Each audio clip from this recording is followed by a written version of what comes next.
Hey, Hey, look at that. We're live, back. but like legit live now. Like actually live. And you know what that means. It's time for Pro Wrestling Simulated, the 500. I'm Mike Sangregorio, accompanied as always by Pat the Statman Dooley. I like that. I Last like that. night, and I was like, if we ever do somehow, and we pull this off, and this becomes super populated or super popular, and we get to pull off doing an actual live show. That's going to be your nickname, and you're coming out to Scatman. He's a I like it. Scatman. Oh, and you'll like this. I thought of this, and I hope if ever there comes a time where we do a special announcement and I can use this clip as a montage, it will happen. If we do ever get to pull off a real pro wrestling event, I want to call it Pro Wrestling Simulated IRL. I Huh? like it. I like it a lot. I do too. And you know what else I love? Pro wrestling, and what a week. Oh my What a week gosh. to be a pro wrestling fan. Mike, I spent an amount of money that I don't care to disclose on air to go to Chicago for 4 nights at the beginning of this month because I thought I was in for the best week of pro wrestling, maybe that I would ever see in my lifetime. I saw an excellent episode of Dynamite, excellent episode of Rampage. You wouldn't Top be 5 wrong. all-time pay-per-view for me. You wouldn't be wrong. Chicago, all those Chicago shows were amazing. They were great. I hate to And then break it to 3 you. weeks later, I'm gonna say, I hate to break it to you. You could have saved so much money. I really could have. I could have cut Can't down. cut out the live experience. You can't take away No. that. Of No, course. I'm so glad I went. It was awesome. But holy cow, Grand Slam. Cow. Grand Slam. 20,000 people in an arena that is so fitted for pro wrestling. It's practically made for it. I mean, it's a tennis arena.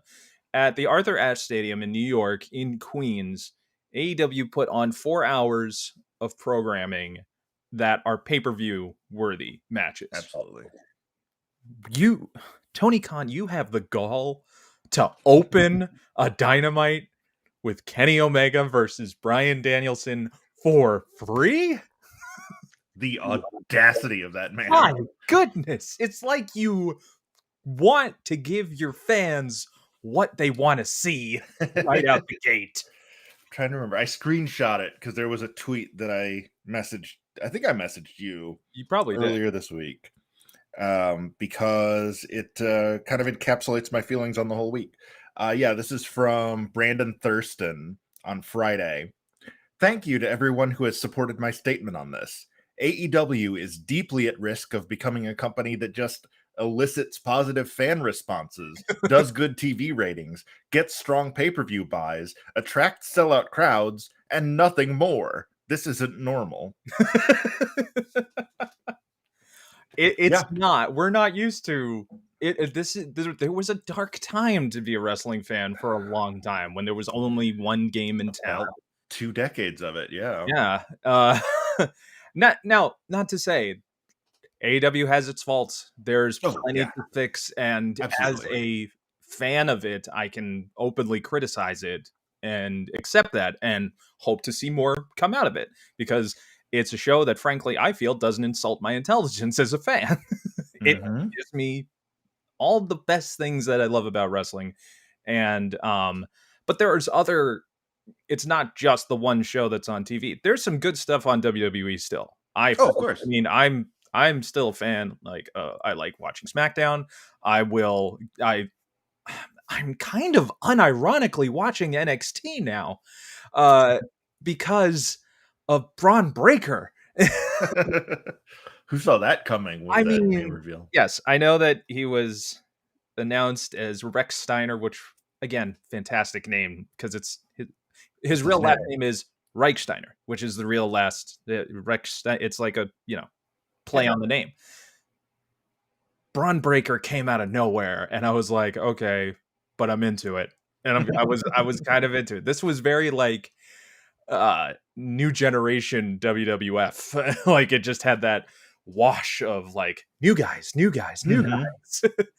Yeah, you can almost see Yeah. the WWF magazine layout of like Oh, all like absolutely. wrestler superstar profiles of Like, everything reminded me of that '90s era, like, even, like, the I know that they've done In Your House, as mhm. a takeover. I kind of want them to just stay that way. Like, I dig that. I wanna see Todd Pettengill more. Yeah, let's get Doc Hendricks in there. Let's get let's have that merchandise being sold. Bring back Livewire. Let's go all out with this kind of stuff, man. If you're gonna go back to an era where it was that weird, like, we're not the Attitude Era yet, but we're Yeah, definitely out of the Hogan era, like, yeah, which is such a weird microcosm. It's like it's the yeah. beginnings of HBK and Bret Hart and Diesel and all of those titans that came out of that little No pun pocket. intended. No, Yeah, but like man, 94 to 96 WWF was a very strange time to be a fan. it is. Honestly, even like Almost mid went out of business too. 93. Yeah. But like that was also a goofy fun time to be a fan. I mean, I was like 11 to 14 during that era. So that was like the perfect style for me. Like ECW was I still have when, all like, of when your the friends only told you about, like, like, "Oh, man, did you hear what this company is, like, hits each other over the head with chairs and tables and uh stuff, and it's crazy, and you can only watch it if you're in Philly." And yep. And then I remember distinctly staying up late one Saturday night, just punching around TV channels. Past Sports out of Detroit picked up ECW in like 96, 90. It was right, 97. It was right before Barely Legal. yeah. So my first taste of ECW after the invasion of Raw, when Sabu jumped off the R, was I found their late night show on Past Sports in Detroit.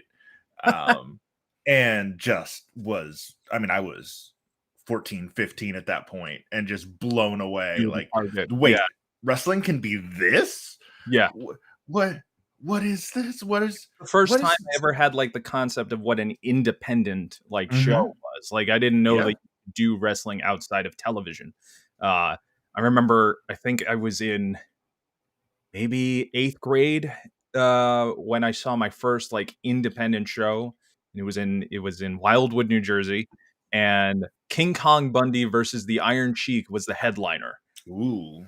and the they wrestled maybe for, like, 5 minutes, but it was worth it because, Sheik was doing the weight gimmick, like, who can do, those weird, like, things that he had. I'm sure they're a legit, like, Yeah. cultural weight, but I had no idea what they were, and we booed him because of it. Right. Because that's the kind of fans we are. Came out, hit the squash, did the 5. It was perfect, and everyone went home happy. Everyone got their money, and I got to hear uh, Sheik go, "Hach, you New Jersey crowd, you terrible people." Sheik, You get a I live Sheiky Baby promo. understand. Cannot complain about that. He got his money, man, and he made it worth it. But we have awesome wrestling for you today. Let's take a little bit of a rundown of the card while I set things up. Absolutely. So, in our opener, we're going to see, just to kind of break the fourth wall here, the former now CMLL World Champion Ultimo Guerrero, who had held the title for about 2 years, finally dropped it Friday night to Hechicero, who we recorded this match before that happened, so he will still come out as the champion.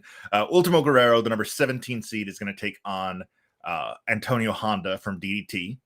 We're going to see Rohit Raju from Impact take on Billy Starks.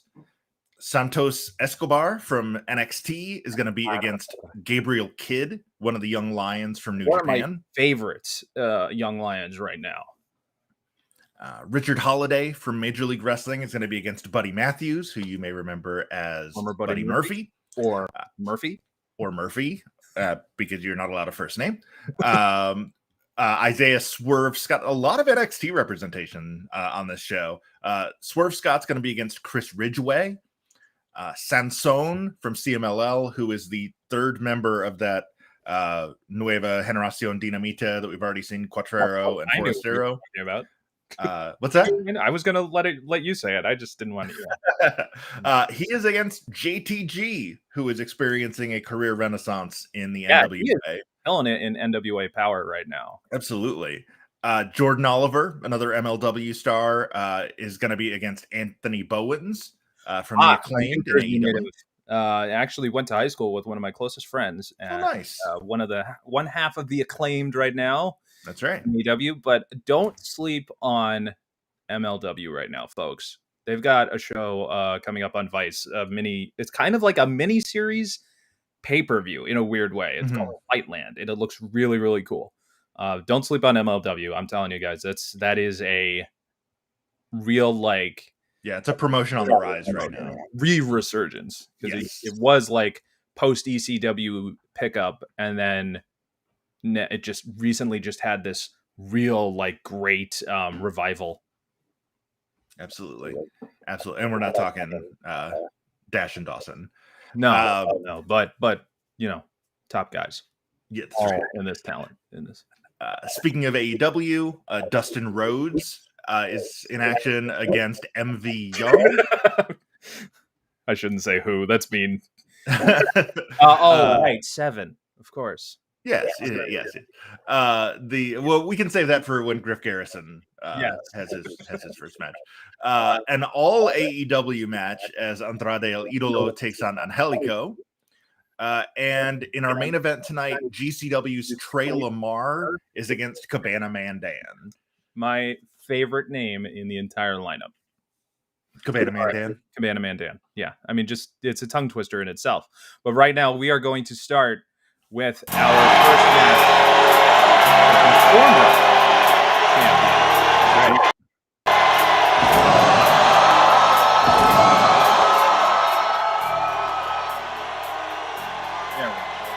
There we go. It's Antonio Honda.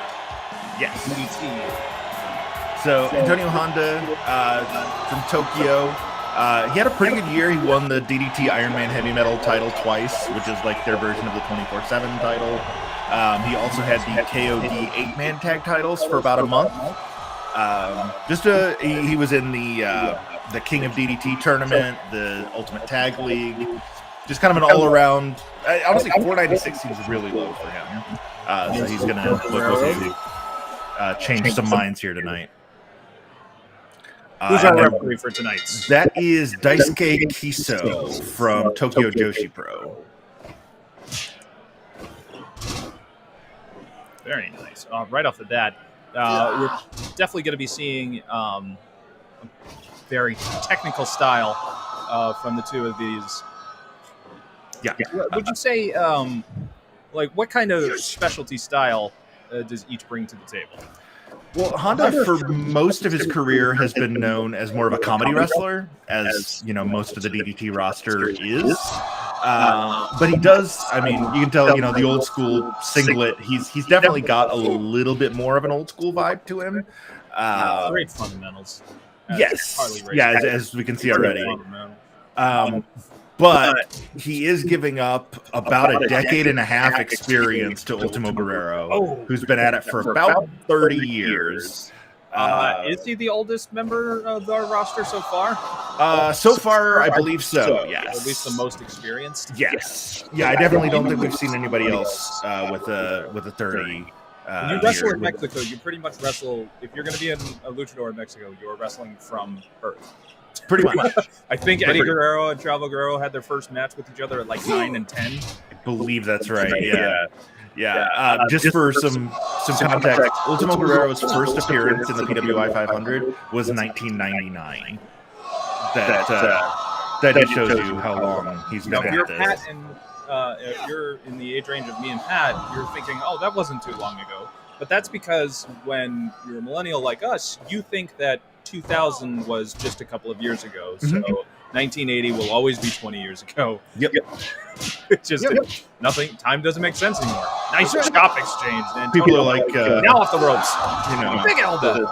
People say, about 40 years ago, it's like, oh yeah, so like the 60s. No, 40 years ago was 1981. Yeah, I'm almost 40. That's the thing. I turned 40 next year. Yeah, I'm not cool with that. It's not. As we have our existential crisis, another body slam into the ring. So yeah, Guerrero, after 30 years, he's not the high flyer that he once was. But he does. You will see him take to the air a little bit. He does throw a pretty gnarly senton, but he does a lot of a lot of moves that are and goes Big for that top rope splash. That seems a little early. Yeah, I saw the eye poke from Honda earlier. Reminds me of Toru Yano, one of my favorites, who's currently killing it in the G1 Climax, which I've been watching now one by one the day after they air. And I have to watch it at double speed because they are 3-hour events. Yes. Almost, yeah.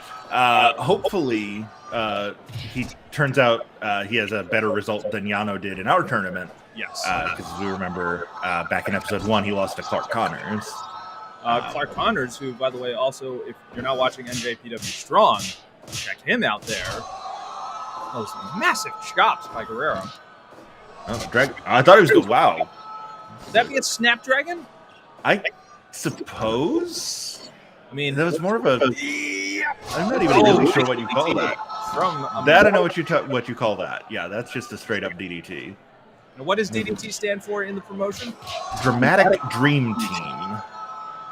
Okay. Yeah. Some stuff. So DDT makes much more sense. Lost to translation. Yes. Unless they're making some, comment about, Michael Jordan not allowing Isaiah Thomas on the 1992 Olympic basketball team. That would be a very dramatic dream team. Incredibly niche and specific. That is a joke for our age bracket. That is absolutely our age range. Slams him right into the turnbuckle. He's just gonna pummel him with. Nice! A little bit of that lucha in him. I love that move. Kazarian uses that a lot. Nice elbow drop off the top. Not going for a pin though. Wants to drag him into the ring. Get him out of the ropes first. No, just pulls him right back up to his feet. Oh, snap suplex. See, that's the thing I love about this game is that it really does. You have to play it strategically. It's not a button masher. Yes. It's definitely not something. The learning curve, though, is still not like dramatic. It's one of the best simulators, hence why we're using it. Stretch muffler? Of sorts? Sort of, yeah, except he's got both legs wrapped around. All I know is it looks like it hurts. We're almost 10.5 minutes now. Stephens going right into the roll-up. Speaking of small package, Bryan Danielson, and yes, there is an actual segue for this. Bryan Danielson used to say in Ring of Honor he has the best small package in all of wrestling.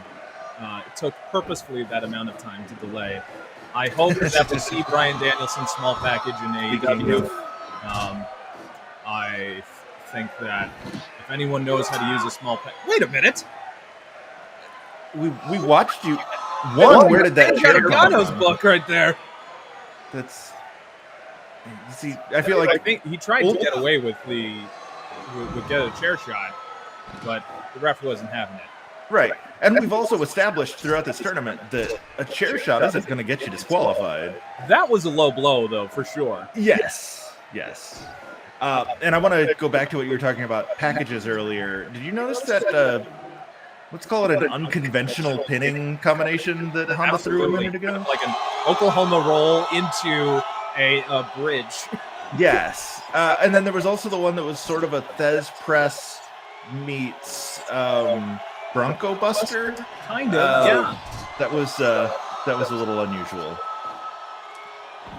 I mean, if it distracts and does enough to win, whatever works. That's the important thing. Splash off the top, but the feet were under the ropes, and the ref caught that. He's going back into that submission. Let's see if we can get a better angle. Yeah, he's using his own thigh to bridge the neck. It looks like it's setting up for what would be air raid, but just holding him there. Gotta hook the leg. The lazy cover from Honda. Oh, that there, right into running package. Roll up. 2.9, very close. So close. That would have been our biggest upset to date, and Guerrero's just shutting it down with the power bomb. He's just not having it. I think he's learned he's taking Honda too lightly. Throwing out the big guns now. Never underestimate a Honda. They're very reliable. Honda got me through life very early. And then Street Fighter, I always played as E-Honda. It was my favorite character. Especially for those challenges. Beat a car or something. That's right. My car. Oh, wait, that was Final Fight, wasn't it? Yeah. When the guy comes out and like, my car. By the way, watching the like signs that people have been carrying about which video games are better than other video games. Yes. Lately, this silent war of attrition between video game favoritism. I mean, if anybody wants to put a sign up for us that says, Pro Wrestling Simulated is greater than, I mean, you could say Andrew Everett is greater than us, but yeah. We bowed down to the Kings. We are not competing with W3. No. If anything, we are strong advocate of checking them out. Yes. Just watch us too. Again, Honda trying to, right in front of the referee. It's just here's the thing. I'll give the referees a little bit of vicious strikes. A little bit of a the eye poke. Right back to the eye. Now I'm giving and it's like, nope, we're not having that. Blatantly watch that. Oh, and the DualShock is disconnected. Don't worry, folks. One day we'll figure out how to make sure. In fact, it might happen later in this episode. Probably will happen later in the episode, too. This is now chair shot attempt number 4. Or chair shot trick possibly number 3. Why are we surprised at any time? And Guerrero's just going to power bomb him. He's like, nope, none of that. He's not having any of it right now. No. I don't blame him. He is not playing that game. Oh, series of strikes. He's gonna pick for a left. Flip-flopping. They be clobbering, Mike. With a bionic elbow. And then just a face cut stomp right across the 2. And it was enough. That was enough. A bionic elbow knocks him down, if you will. And strutting his stuff. Yeah. Very nice. We'll go with that. Really strong opener. A win. I think it's probably the best opening match we've had so far. Absolutely. Hey, look, now you're on that side. Hey, well. Sometimes these, I'm still learning, folks, and I'll figure it out eventually. But to be honest, I'm just having fun. We're live, pal. We're live, brother. One of my favorite clips. It was Sid just. Oh, Sid. Can we do that again? Sorry, no, we're live, brother. We're live. All right, so coming up next, we have Impact Wrestling's Rohit Raju versus Billy Starks. Yes. Let's just go right to that. So, Billy Starks is a 4-year pro, and she's in high school. She fought about 60 matches in the last year while attending high school. Billy, you're studying right now. What are you doing? Yeah. She, I also enjoy her nickname of Space Jesus. Space Jesus, yes. She's also from the hometown adjacent to where my parents grew up. She's from New Albany, Indiana, which is the arch rival of Jeffersonville High School's basketball team. So I grew up being taught by my grandmother that New Albany was awful. So I will be pulling for Rohit Raju.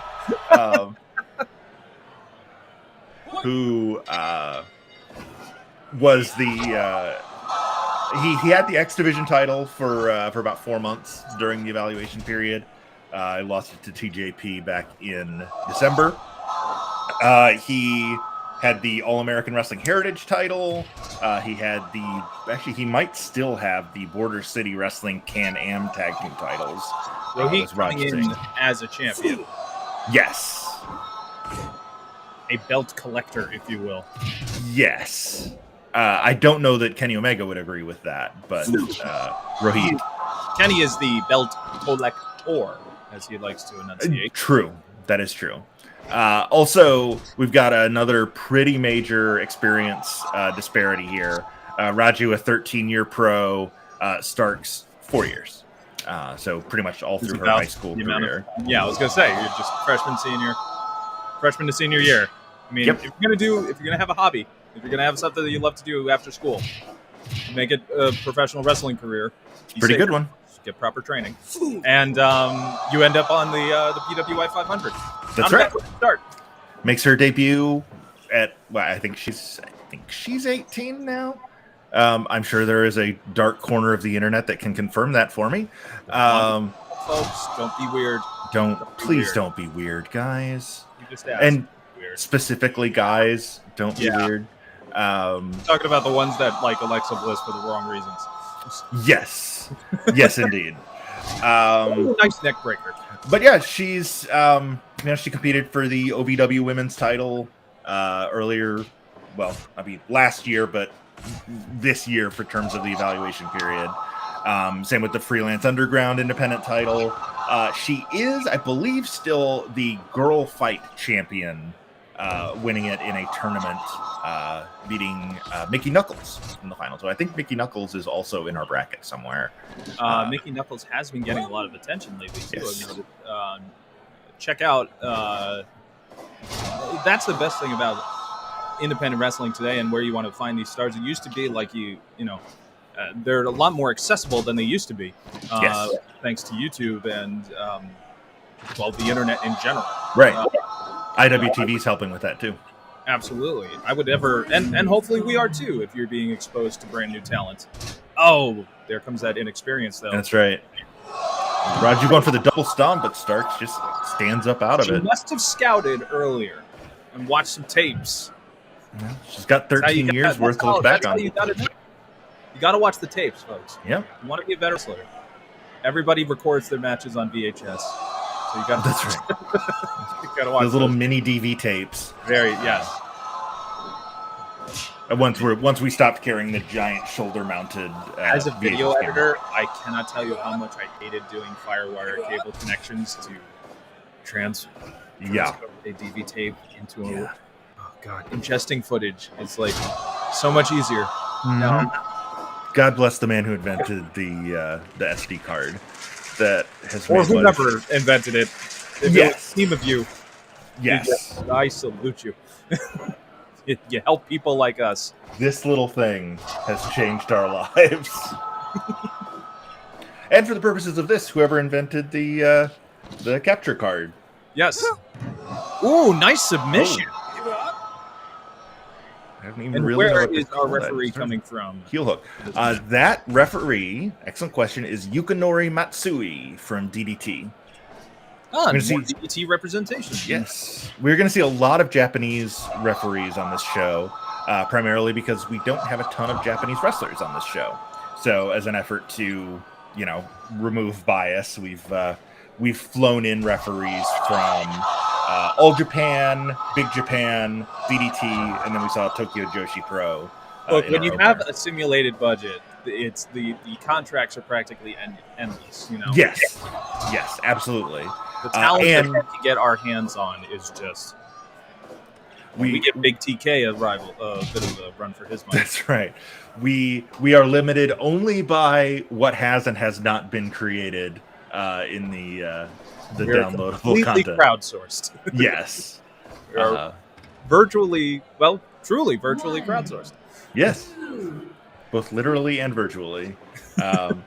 I will say we have an episode coming up where we are really short on wrestlers. So I'm having to tweak. Episode 5. Yeah, some episodes may end up being a little shorter, than other ones just because of the way that the numbers run. Right. But Michinoku driver from Starks. I saw that right in the middle of the ring. What an upset that would have been. That would have been huge. It might not have been as big numbers-wise as Honda beating Guerrero, but it's still a 4-year against a former X Division champion. That's a massive upset just in any book. Off the ropes. Into the Samoan drop. Starks with a lot of power. You can tell she's really well built. Oh, but she's gonna overpowered. Another right center of the ring. Driver. Look in the leg. Look in the no. Ooh, that one even closer than the first. Very close as well. Now here's the thing. I don't watch these matches ahead of time.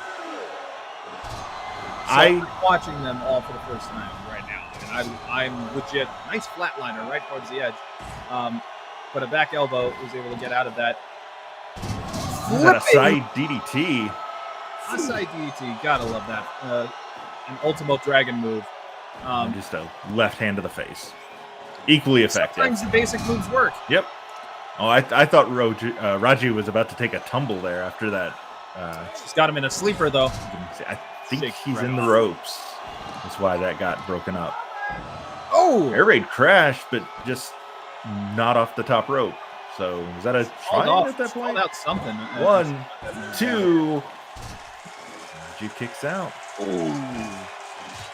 Got another one going long here. Looks like this is going to be a kind of a marathon session for us here, Mike. 2 matches in, we had a total of over a half hour of ring time already. Big drop kick. And then followed by a right arm clothesline. Raji just going with strikes here into the back body drop. Just wrestling 101. Her around the ring. There's that double stomp he wanted earlier. That stomp. Might be going for it again. Nope. He's not going to fall for it again because remember earlier he tried it and Starks got up. He saw Starks about to, Raji's going to dive. Tope suicide. Snap fisherman on the floor. And Starks just sends him into the barricade. That count getting closer to 20. And as we mentioned in previous episodes, we are using the Japanese 20 count instead of 10 when they go to the floor. Right onto the spine. Up again. Just for softening her up. And Raji does call it the dragon stomp, but Starks with a big clothesline with her left arm there and the running leg drop. And just eats a forearm to the face for her troubles. Every time she starts to get some momentum going, Rohit has inexperience. Yep. With a nice combination of kicks, followed by clothesline. This has just turned into a strike fest here. Yeah, it's almost as if they want to go for a knockout. Says it's over. Is that it? It is not over. As Raju gets right back up, eats a drop kick. She's Starksing up. She's definitely energizing herself, trying to finish this match. Another high drop from Raju. I currently am watching Impact Wrestling, and Raju is engaged in practically a blood feud right now with Matt Cardona.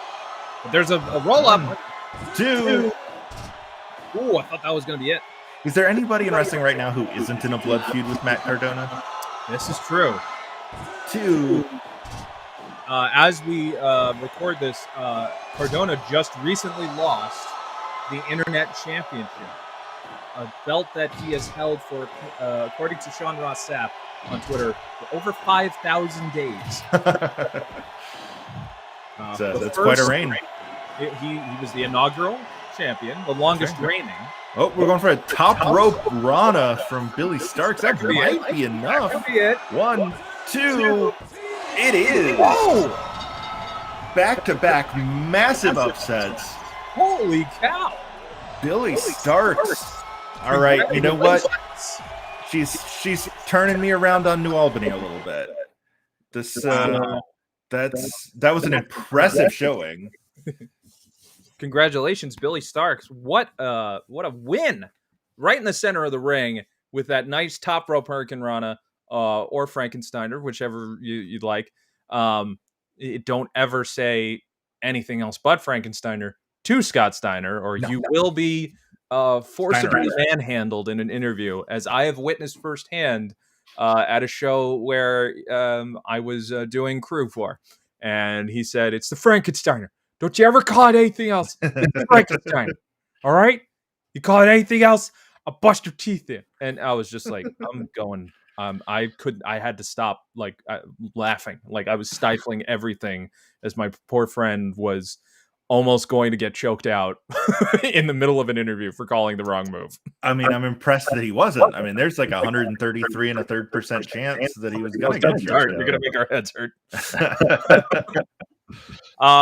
Folks, if you want to follow us online, of course, you can do so at PW Simulated. Hashtag the 500. Tag us. It's on Instagram, Twitter, and Facebook. It's all one. So it's simple for you. Thank you for wherever you're watching us from, whether it be Twitch, YouTube, Facebook Live. We're doing all three on this wonderful Sunday morning, the official beginning of fall. That's right. So happy fall to you, and happy spoopy season for those who celebrate it from the beginning of September until the end of, the September of next year. Yeah. Just continuing and ongoing. It never ends. Halloween is my favorite holiday, so I can't complain either. I'm a 90 days till Christmas man. Okay. This is I turned around to it eventually. My wife was able to get me more into the Christmas spirit as when we started dating, and then I guess I just absorbed into it. Yeah. And now you got a kid, so that's going to make it completely different. Yeah. I wish I had a. Speaking of kid, Santos Escobar versus Gabriel Kidd is what's coming up now. You fed that to me, and I almost said I don't have a segue for this, but lo and behold, here we go. Almost like we did not. I did not. I promise you, we're not that good. We're not that good yet. Yes, here's from the LA Dojo, Gabriel Kidd. Again, catch him on opening matches of New Japan wrestling shows, or you can also see on NJPW. Now that it's brought a live crowd into its fold, has made a complete turn in terms of the experience. The same thing would happen with Ring of Honor recently as well. In New Japan, their LA shows are just mint, as the English would say. Santos Escobar, formerly a masked luchador. Yes. You may remember him from such promotions as pretty much everywhere in Mexico. CMLL, Crash. He worked everywhere as El Hijo del Fantasma before showing up in NXT as Hijo del Fantasma before. Yes, there can only be one masked wrestler at a time. That's right. In WWE. Yep, and they once again have Rey Mysterio under contract, so his time has passed. I guess unless you're going to be part of a comedy stable, then you can keep your mask. And then you're asking for your release. Yes. As Grand Metalik decided recently to do. Yes. It'll be exciting to see Máscara Dorada back on the indie scene. I always feel like he was pretty criminally underused in NXT and the main roster. Escobar, the leader of Legado del Fantasma in NXT, which was the hot stable until Swerve Scott launched Hit Row. Man, I got to say, I was with Legado until Hit Row showed up, and now I'm enjoying watching the rivalry between the two. Yes. So where are we got with the rankings with these two gentlemen? So Escobar I believe it's his second highest ranking ever at number 81. He peaked in 2015 as Hijo del Fantasma at number 63. This was Kidd's first ever ranking. He is number 432 this year. Welcome to the 500, Gabriel Kidd. Gabriel Kidd win-loss records very different between these two. During the evaluation period, Escobar was 15-5, including 10-3 in singles matches. Gabriel Kidd in singles matches 14-19-1, and overall, including he was in a New Japan Rambo, tag matches, trios, 8-person tags, 19-66-1. So not a strong year one loss wise, but as you mentioned, the Young Lions are not expected to have big winning percentages. They are there to learn, and he's learning from the best. He had a 4.25-star match with Zack Sabre Jr. Back in March, part of the New Japan Cup Day 3. Fantastic match. By the way, New Japan World is one of the most easily accessible sites I've ever had in terms of finding a match. Mm-hmm. It's been so easy. As you can see, Gabriel Kidd in the traditional Young Lions gear, all black. When you are a Young Lion, you are no flourish. You are meant to showcase all your personality and your skills in the ring. Yes. When you go on then an excursion, which is basically going to the outside of the promotion to, it might be AEW, or it could be Ring of Honor, or it could be any independent circuit, now the Los Angeles show on television. You will then graduate, as it were, in whatever, could be a new persona, could be a new gimmick, or it may just be you being able to be yourself. With just a bit more attitude and energy about you. But when you are a Young Lion, you are all fundamentals, all basics, and you have to prove your worth. Your ring gear is only a pair of trunks and a pair of boots to start. You graduate to knee pads. That's where I was an awful waffle there. Oh, that driver certainly enough to stop anybody else. I got stunner, but that was out of nowhere. That was more of a jawbreaker, but never gonna turn down. Stunner had to start somewhere. That's right. But you graduate to knee pads, as I was saying, as a Young Lion. You can graduate to ring tape. You basically earn the more and more gear that you can have. It's like leveling up in an RPG. Very much. If New Japan were to come out with a video game that was a career mode, that is something I would want to play, where literally starting from the bottom to eventually getting to yourself like. Well, and in a lot of ways, it's Fire Pro World to do like excursion mode where you go to outside. You can make up something. Yeah. Well, I mean, in a lot of ways, Fire Pro World is the New Japan game because it has the New Japan license and the Stardom license. So it has, I mean, it's the 2017 New Japan roster. There is a new video game that is in the works. Not a Fire Pro, but specifically a New Japan Pro. That's awesome. I think, though, it's only a mobile game. Okay. Dang, nice pile driver. Took out both men. But Gabriel Kidd able to get back up to his feet. Showing that Young Lion, strong-styled strength. And I blanked on it earlier when we were talking about places that Escobar had worked before. I totally forgot he was in Lucha Underground. As King Cuerno.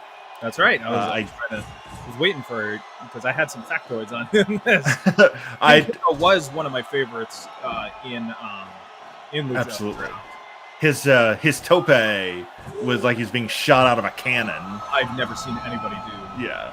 Like the speed on that. That's the thing. Check out a lot of the earlier stuff. If your only exposure so far is NXT, you're getting just a small taste. You're still getting a good amount of the character. I like this vibe he's giving off. This faction leader. But if you really want to... he's going back to that pile driver, that thrill of the kill, kneeling, combo, pinning. And that was it. That's enough. There's so many words in the name of that move. It took up the whole 3 count. Yeah, I think he calls it the thrill of the... Or at least that's what he called it when he was Cuerno. I'm not sure if he still calls it that as Escobar. I don't think he can in this very bright and colorful, slightly edgy NXT. Yeah. Oh, the thringery of the injury doesn't quite have the. Does it sting? No, I can't say sting. Insult to injury. That's what we're actually. That wouldn't be that bad.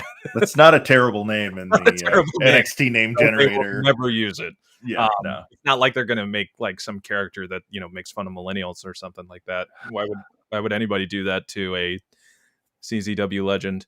Um, Vince all right. McMahon is an out of touch old man. Out of touch old man, am I? We're gonna make a millennial heel. I want to talk about Joe Gacy for like 5 seconds. I love Joe Gacy. I've enjoyed his work in Combat Zone Wrestling. I saw him show up on NXT, and I'm like, okay, cool. Let's see. I know he's got personality. I've seen the guy. I know he can pull off probably whatever they gave him, what they would give him. I did not expect him to basically be Bruce Pritchard going, "You freaking liberals! I'll tell you what I think of you right now. I'm gonna make him say every buzzword that I hate hearing on online chatter." I was like, "Oh, Joe, no!" And then, like, you know what? What was funny to me is that the story gets picked up, but it only gets picked up the most by Fox News, and they're like, all over it. They're like, they're body slamming liberals with this character. It's the first time they've ever like reported about wrestling, maybe ever. It feels like, and of all shows, NXT. Not for nothing, but it's like, I mean, not a lot of people. If you know what WWE is, but you haven't watched it in a while, you're gonna be like, what the hell is NXT? Yeah. You know, uh, and then all of a sudden the character's gone. There's no mention of him. The vignettes were dropped. The YouTube videos are like gone. All Twitter mentions and stuff. Huh. I'm like, okay, we really are in developmental again, because this character right off the bat did not work. Nope. This is why you do dark matches, folks. This is why you do stuff before you tape to judge a crowd's reaction. You want to know why the Ultimate Warrior came out and debuted to a pop where everyone in the arena knew who he was? Because before he was on TV, he was the first guy you saw in the ring going crazy, doing all the moves. People were like, who is this? I mean, I'm hearing buzz about them. And then they debut on television and they are automatically a star. The last guy I think I saw have that kind of buzz around him doing dark matches before debuting on WWE was Brock Lesnar. Yeah. Brock Lesnar was doing single matches. Paul Heyman was producing his matches. He was doing the shooting star press as a finisher, and I'm pretty sure that's one of the reasons people were like, this gigantic guy is 360 flipping off of the rope as his finish. Of course, he almost breaks his neck when he tries to do it as the finish for WrestleMania. WrestleMania 19. That would have been an amazing finish if he had pulled it off. And it would have been probably one of the greatest finishes to a match of all WrestleManias. It's memorable though now, unfortunately, for the wrong reasons. But Brock is back, by the way, on SmackDown. You got to be checking it out. I will be watching Extreme Rules tonight. There are several matches that have been promoted, and only one of them, I think, actually officially has rulings around it as of me looking which is crazy to me. You have so much time to book these shows. No, okay, never mind. I can't go on another rant. I will say, to their credit, they seem to have learned their lesson from last year's horror show. Yeah, they dropped that. They dropped that immediately. So that's good. He's going to be losing an eye. Let's hope at least not for real. Although for the first time, I actually feel like they've given me some reasonable doubt. If they did not promote that Lesnar was going to face Reigns, which they have not officially said was for the title or anything, Crown Jewel. If they didn't say that, I'd actually believe maybe a bit more that there is a possibility of Finn Balor winning tonight, considering the entire history of him becoming the first Universal Champion ever by beating Roman Reigns. Yeah. Long term, and then never losing the title. And again, never he never lost as the Demon on main roster television, and I think he only had like one loss in NXT as the Demon. I believe that's right. And people have been waiting for this, purposeful return to form, and it's got a mythos about it, and they're gonna break it tonight. I mean, I'd like to think maybe they'll do. There's got to be something that gives it a little purpose. Maybe they will surprise me. Maybe the championship will now go, but the Bloodline T-shirt's already been made, and all three of them are holding the belts in it. So yeah. But we're gonna move on to now a person that I hope, as far as NXT prospects that moved on to the main roster and have a bit of a better future afterwards, with Buddy Matthews making his debut on our show. Well, everybody's making their debut on their show, but this is the first time I'll be watching him as Buddy Matthews against Richard Holiday. So Buddy Matthews, oh man, starting in a tag team, ending up as a singles wrestler, killing it on 205, winning the Cruiserweight Championship, dropping the first name, ending up becoming Just Murphy, went into a strange relationship with Rey Mysterio's daughter that he himself admitted he did not like doing on television. Did not want to do. Wildly uncomfortable with it. Gets released, even though he had some of his best matches with Roman Reigns, that in a time where people were really like ready to just give up on it. And then is one of those unfortunate mass release wrestlers. And we're going to see him do his thing right now against this individual coming down to the ring. Actually, this individual is Buddy Matthews. This individual is. I think due to the fact that he was stuck in kind of undercard stuff throughout the year, as you can see there, wrestling's best kept secret, is the 401 seed in our tournament, which is shockingly low. Absolutely. For Matthews. But you were talking about this man yes. being Richard Holiday from the Dynasty in Major League Wrestling. He's got a size advantage here. Most marketable man. That's right, yes. That is a name that I love. That's a gimmick that I love because, again, watch Major League Wrestling. Check out Richard Holiday. He truly is. He lives up to his name. Yes. He is, I believe, still the IWA World Heavyweight Champion. The Puerto Rican version of IWA, not the Mid-South. He's going to be looking to hit the Market Crash, which is a great name for a finisher. The Market Crash. It's a fantastic finisher name. The guy embraces his gimmick completely. Like, it's an encapsulation. He was in the Dynasty with MJF. That's right. And Alex Hammerstone, who is currently, I feel, a very big up-and-coming independent wrestler, one that you should keep your eye on. Buddy, Matt, I got to be very careful. Not Murphy. He's not Murphy. No. We do not want that call from... oh my God, why am I blanking on WWE's lawyer's name? Their legal team. Yeah. I don't think Nick Khan is going to be showing up and be like, fellas. Yes. You know how we feel about Twitch streaming and wrestlers. Right. Don't mess this up. Matthews, though, or I'll just call him Buddy. Buddy works.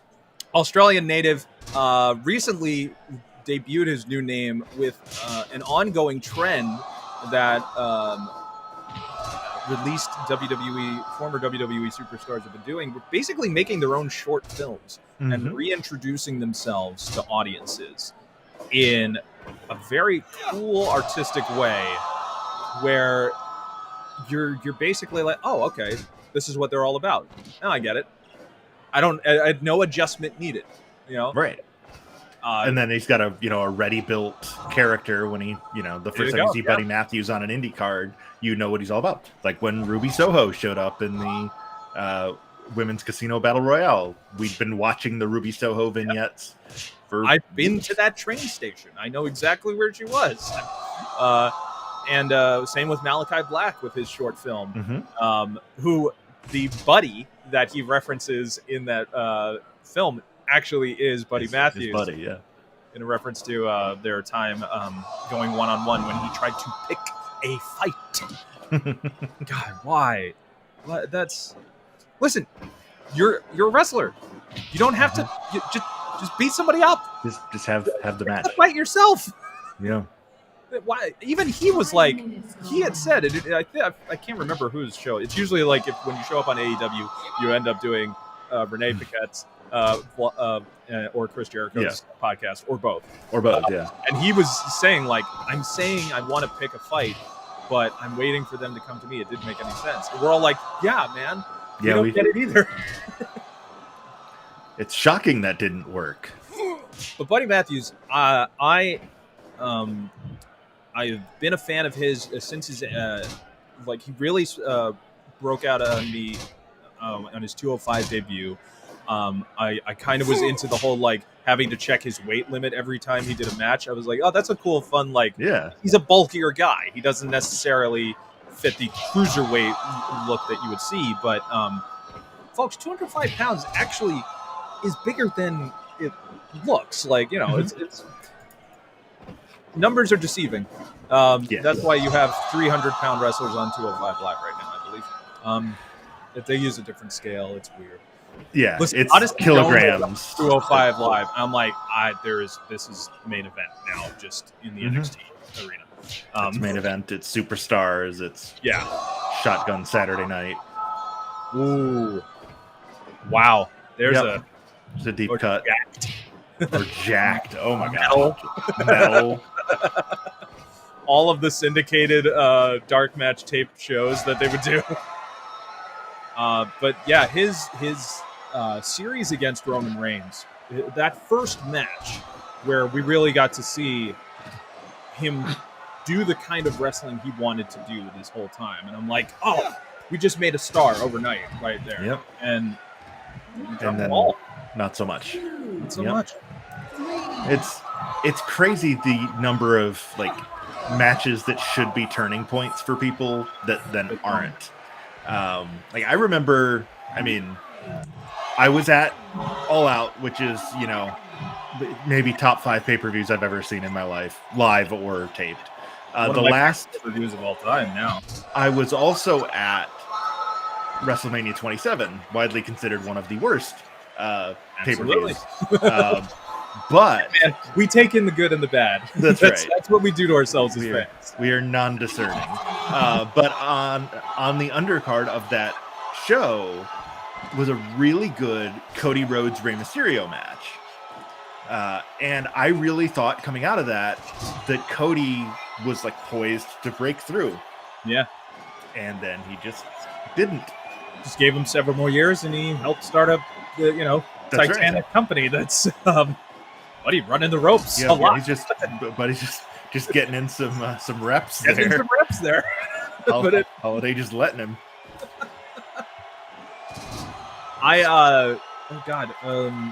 Recently on Ring of Honor, I was watching something I've never seen done before.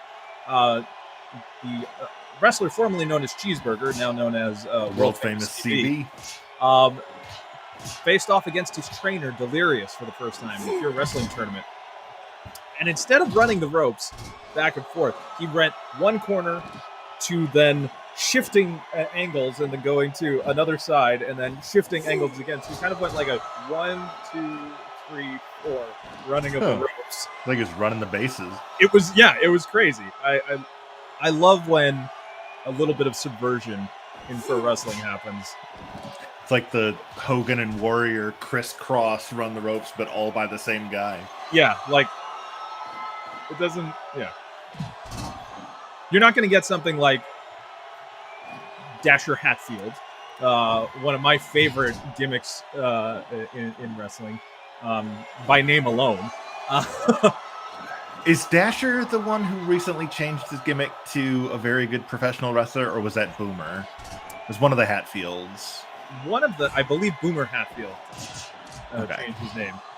That's what I was thinking, but I wasn't positive. Correct. They're both in this tournament. If we're wrong. Let us know. You can contact us however you like.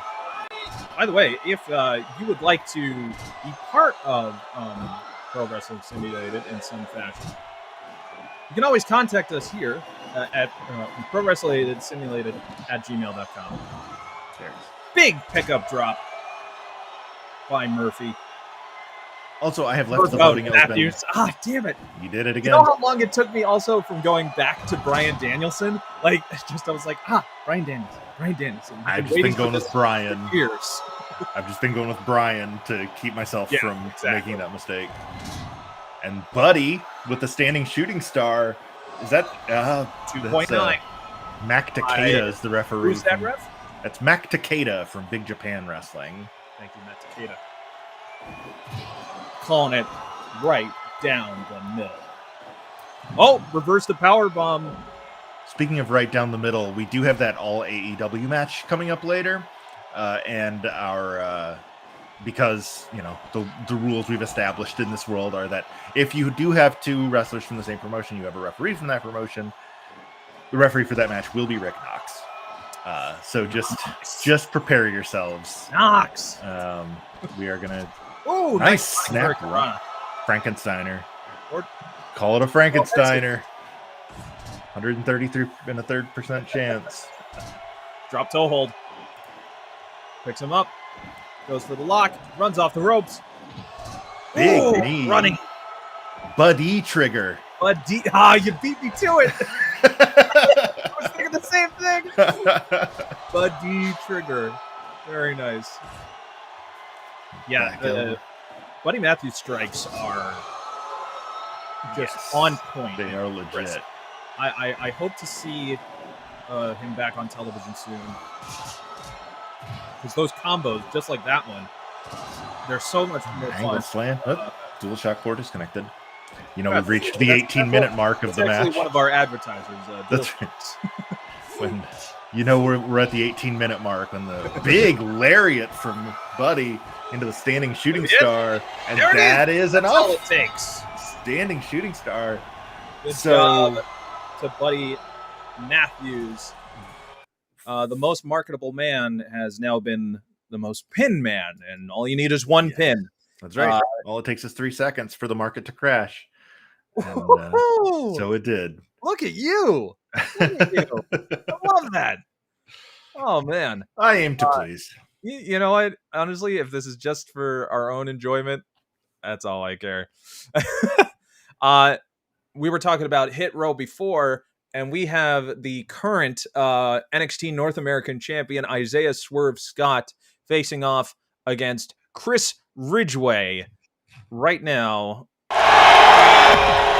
Yes, indeed. Let's talk about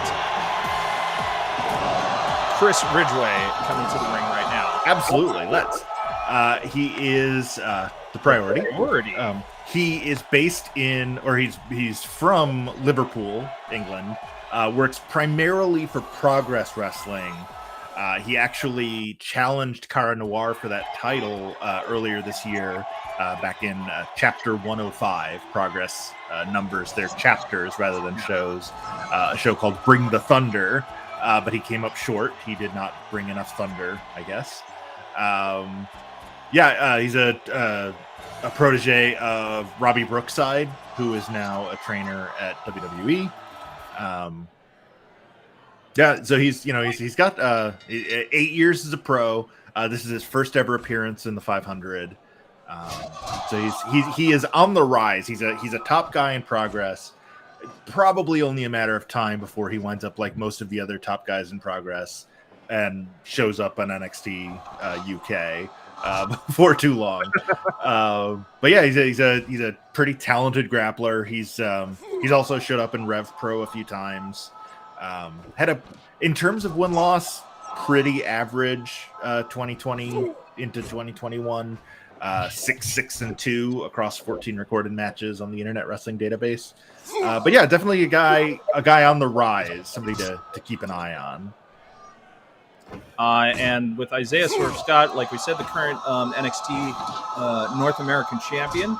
You may have also seen him on MLW as their heavyweight champion while he was under the name Shane Strickland. Or you may have seen him on Lucha Underground as Killshot. That's right. Who had a heck of a feud with King Cuerno. That was some of my favorite season 1 matches in Lucha Underground were Cuerno and Killshot. Great story that they ended up developing for this character of a it was I was going to say MIA. He was a former I think he was just a former military. They never I don't remember what it was. Like a He was like not a green beret. I think he was like an elite sniper. Yeah. Hence the name. And he ended up getting unmasked, or I'm not sure what it I don't remember how that story ended. He was just kind of like, he's just kill shot, and nobody really knew anything about him. And then he has a very in-depth backstory that's just like a lot of very engaging and heartfelt, and you're like, oh, okay, I really should care. And then Lucha Underground stopped becoming a thing. But in Major League Wrestling, he was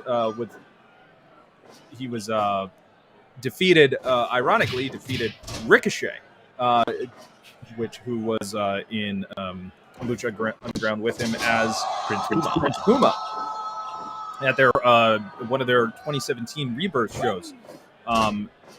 He then went on to be their champion for a bit. One of the biggest championship belts I've ever seen. Maybe second only to AEW's currently. And then in 2019, he shows up on NXT as Isaiah Swerve Scott. Yes. One of the last handful of indie guys that was signed to NXT. Yeah. With the change up now into this 2.0 era. Mm-hmm. But looks like he's going to be sticking around with as he's got Hit Row as his stablemates. Now just going basically by Swerve. Swerve Scott, or just Swerve, along with Ashanti the Adonis. B-Fab.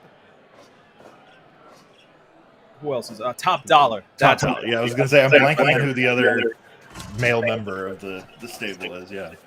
And right now, Hit Row is currently in a feud with Legado del Fantasma. Yeah, I was trying to think of the Escobar Faction. I like that Scott is keeping his ring gear on this whole time. Yes, I'm amazed the sunglasses have not come off after Ridgeway's. Well, it depends on the angle. That's true. The angle that that's true. The shot is on. His sunglasses disappear into the same vortex that Antonio Honda's chair was coming from. Yes. If Orange Cassidy shows up at all, went for that double stomp, but he was able to move out of the way. Ridgeway having a good showing here early on. Holly's got a very grounded, basics look to him. But don't let that fool you. He's incredibly hard hitting in the ring right now. He's giving Swerve a run for his money, if you will. If you will. God, if you will. No one said it better. Nope. Than the American Dream. No, indeed. Got a bicycle. You got a bicycle. I ended up watching that clip so many times. I showed my wife. And she's like, "What?" I had to explain. She's like, "Did he know that there was?" I'm like, "I don't think." I don't think he knew. No, I knew that Bubba Rogers was going to bring a bicycle into the ring. I'm not entirely sure Bubba knew Bubba was going to bring a bicycle into the ring. I'm still not entirely sure why there was a bicycle. Well, he got one. He got it. He got the bicycle.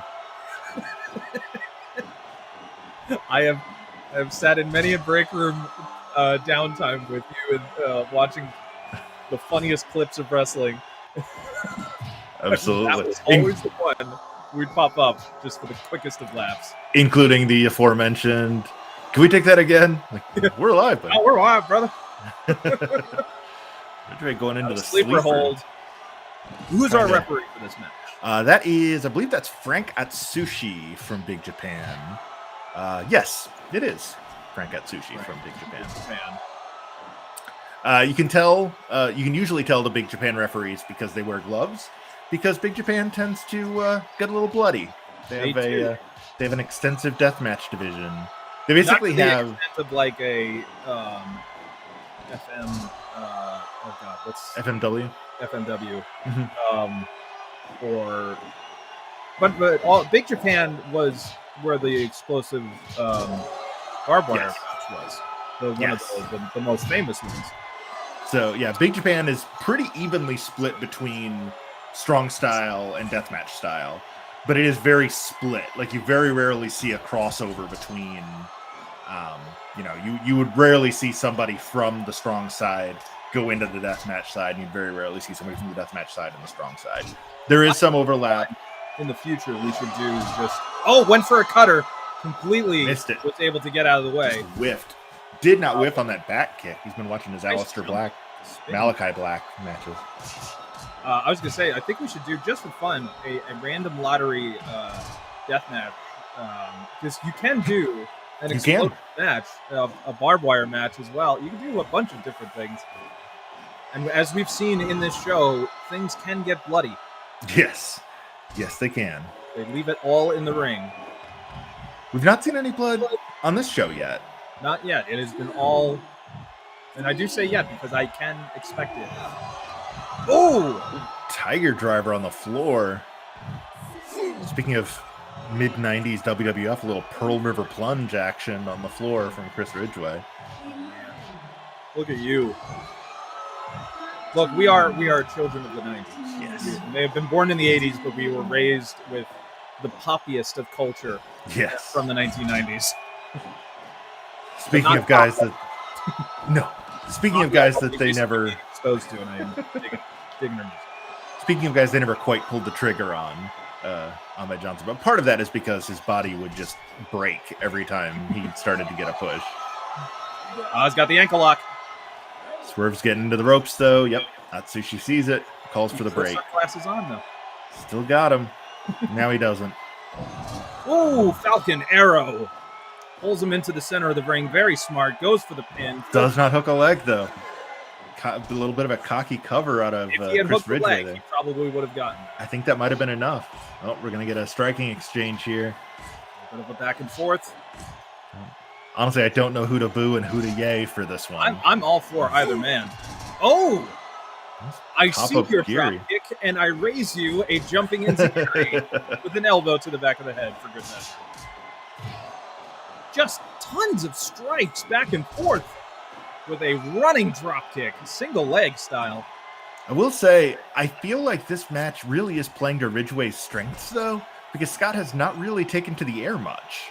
Surprisingly so. Which is that's normally his style. That's where he wants to be. And Ridgway has, for the most part, kept this as a kind of submission striking match. Scott with a nice roll up too. That's probably not enough. I legit thought that was going to be it. I was like, could that be one of the most devastating moves in all of professional wrestling? Ridgway escapes the suplex attempt, stops for a second to catch his breath. Elbow. Woo. You ever just elbow to the back of the head? Of watching a montage of the hardest hitting strikes in pro wrestling and then wake up with your jaw hurting? That's what I did last night. And God, Stan Hansen would kill people. Oh my God. Yeah. Hansen never... Going up top. Big moonsault press off the top from Swerve. Pulling him into the center of the ring. Into the center of the ring. Doesn't go for the pin. That's odd. What's the logic? And Ridgway slips behind for the sleeper. And Atsushi calls for the bell. That's all it takes. Locked it in tight, and it is over.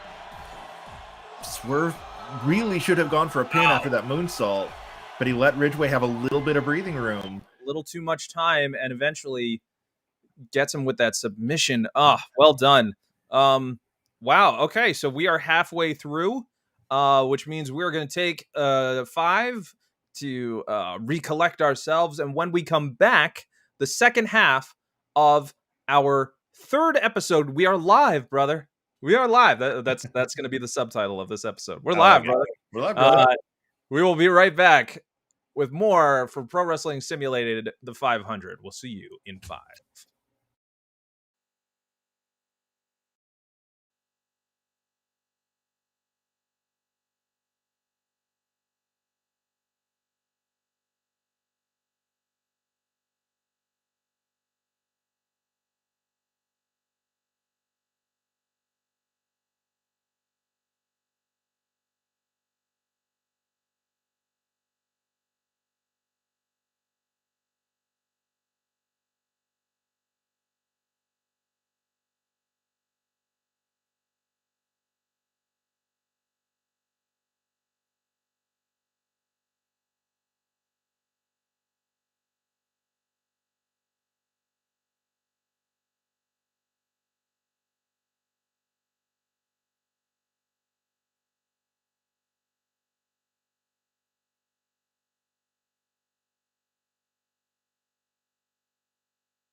And we're back. Did you miss us? We missed Did you you. miss us? Welcome back to Pro Wrestling Simulated, the 500. I'm Mike San Gregorio. That man is Pat the Stat Man Dooley. I will not cease. I love it too much. I like it. Out of it. I always thought if I was ever gonna be a heel manager, I would be yours truly, unruly Pat Dooley. But I like Stat Man. Save that because you never know. Never know. Yours truly, Pat Unruly Pat Dooley. Unruly Pat Dooley. Man, that works. I have nothing. I'm just me. Just me. But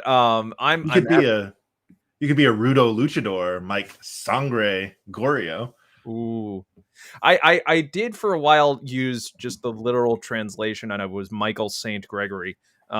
Which who knows? Could pop in if I decide to become very arrogant. Some say that has already happened, but I say, hey, shut up. When I want your opinion, I will ask for it. Let's go to the ring. So the first half of the show, I will point out, Fire Pro gives a ranking 0 to 100 to every match. All 5 of them were 90 or above, which is the first time that's happened. Very nice. In the tournament so far. Still, the only 100% match we've had was Yuji Hino and Edith Surreal from episode 1. We've not had anything top that yet. On my own, just for fun. That's just a fun match. That's a good match. So there is Sansone, who may look familiar because we have already seen his partners, El Cuatrero and Forastero, earlier in the tournament. Yes, there is a differentiation in the tights, which was nice enough by the creator to help us out with that. Absolutely. One-third of Nueva Generación Dinamita, meaning the new Dynamite generation. Talking about new generations earlier. Yes. I figured that was worth pointing out. He is giving up 27 pounds to Brooklyn's own JTG. JTG, who's right now just killing it in the National Wrestling Alliance. Check out NWA Power and watch his work right now. Definitely a revitalization. People getting to see the work rate and the real, the kind of work that he was just on the cusp of doing on his own in WWE before being released. But now getting a new purpose in the National Wrestling Alliance, possibly looking at a future national heavyweight championship contender. He made it to the finals of the tournament. Yeah. But JTG made a lot of younger folks. Older folks? I don't know. I don't know where the age of what Crime Time was for fans of the problematically gimmicked Crime Time tag team with the late Shad Gaspar. Man, I think the only time where I thought they really cared of giving them a tag team was when they teamed him with John Cena. And I was like, that's a perfect stable right there. I would watch them, and they were gone. And JTG going, sending sounds to the outside of the ring. Now, some of you may be going, hey, who's that old man that got in the ring? But I will say, don't disrespect our referees like that. That's right. That is Kyohei Wada from All Japan Pro Wrestling. And I know that. You know that. We all know that. Now you know that. That's right. Didn't already. You should know that if you didn't know it before, but now you know. This is why Pat is the stat man. That's right. You know. Also, it's my game, and I selected who the it's your game for each and match. You built these simulations. Aside from that, though. Aside from that, that's and why the fact that you have all the notes in front of you. Yes.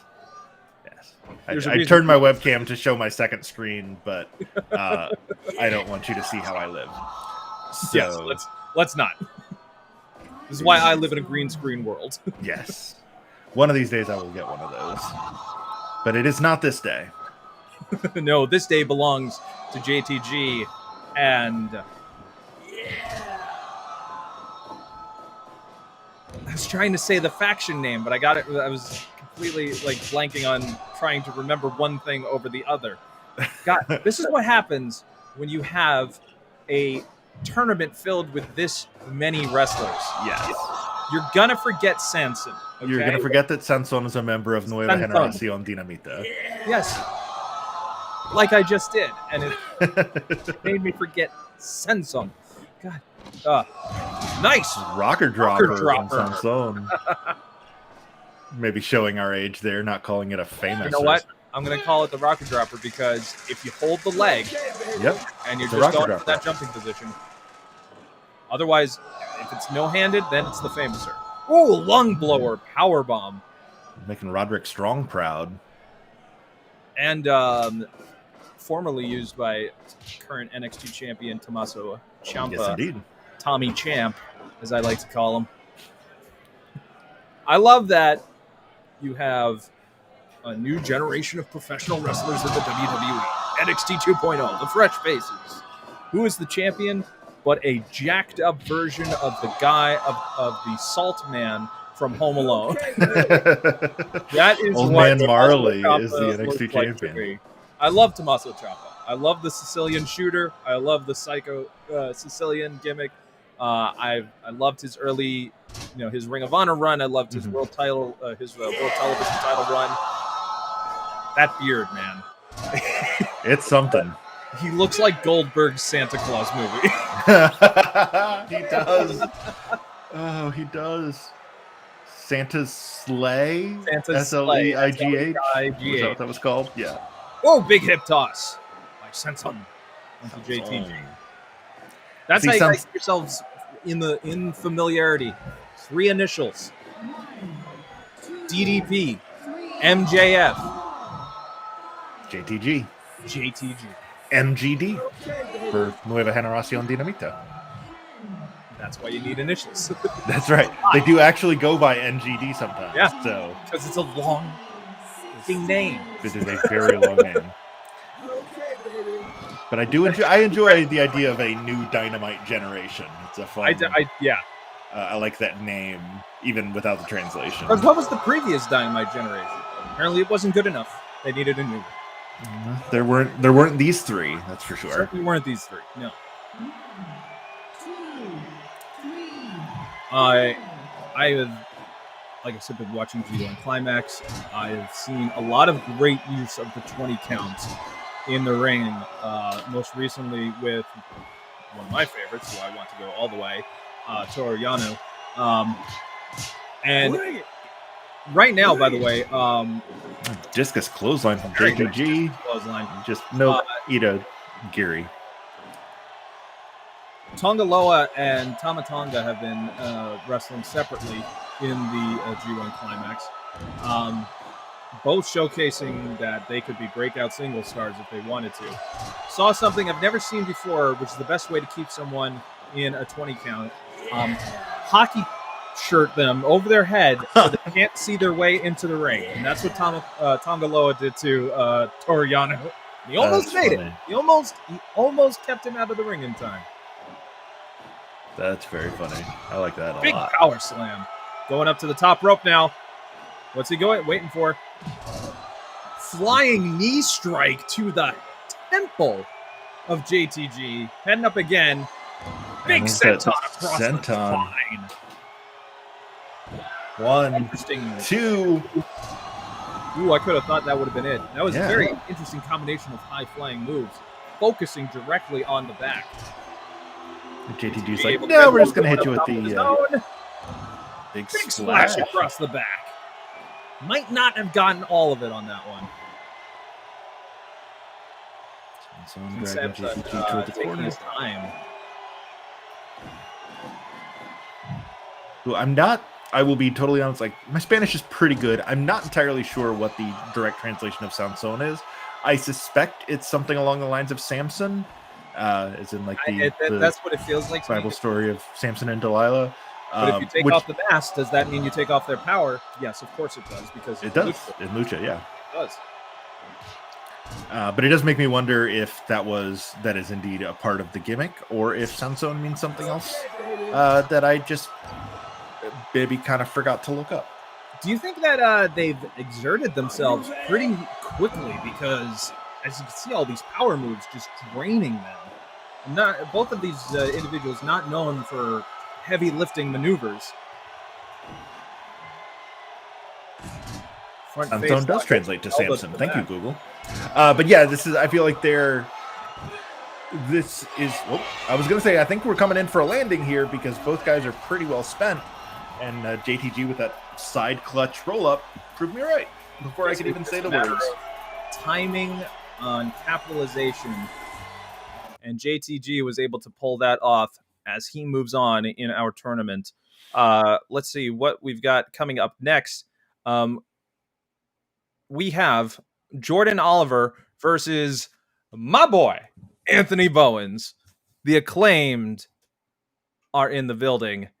Jordan Oliver, Anthony Bowens, two guys who, Anthony Bowens, especially now with being on a part of the Acclaimed with AEW, a lot more exposure from my neck of the woods. I've watched him on the independent scene. I've seen him rise fairly quickly in terms of notoriety.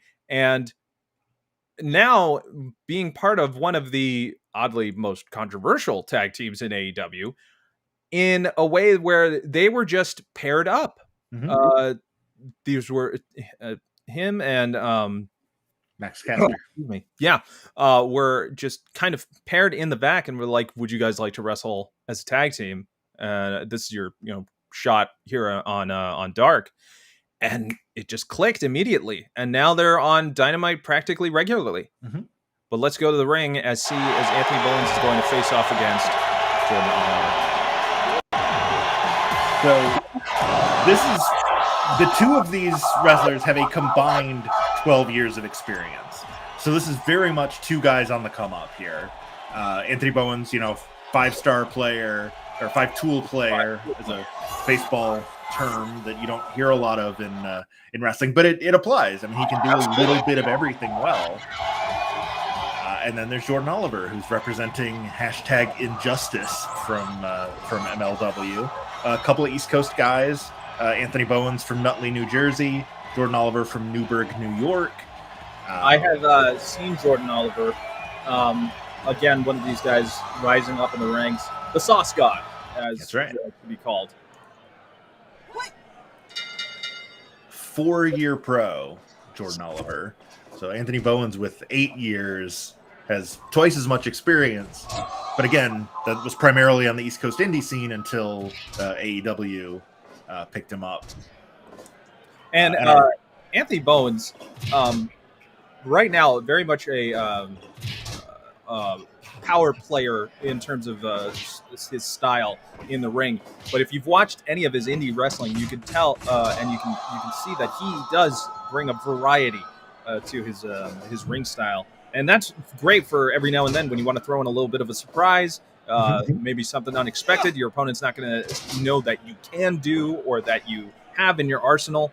Of course, this avatar makes his haircut look a bit more Carl Winslow.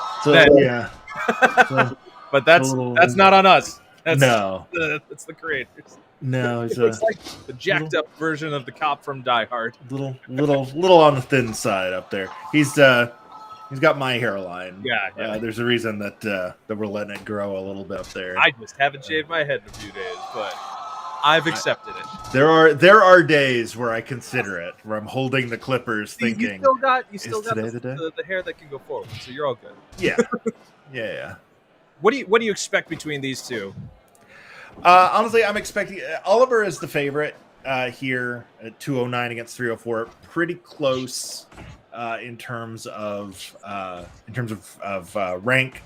You mentioned Bowens, more of a powerhouse style. He's also got about 30 pounds on Oliver. So I expect that Oliver's going to try to keep Bowens on the move. Try to avoid strikes because they're going to come with a little more force. Try for a quick roll-up. Try for a little more high-flying move. He's going to want to try and hit that clout cutter that he uses as a finisher. He's going to really try not to get power slammed or body slammed to the floor. But that's clearly not working in his favor. Now, see, the strikes I just don't think are a good idea from Oliver. I think if he gets into a mass on Bowens. Yeah. There's a lot of cushioning that he can absorb those strikes.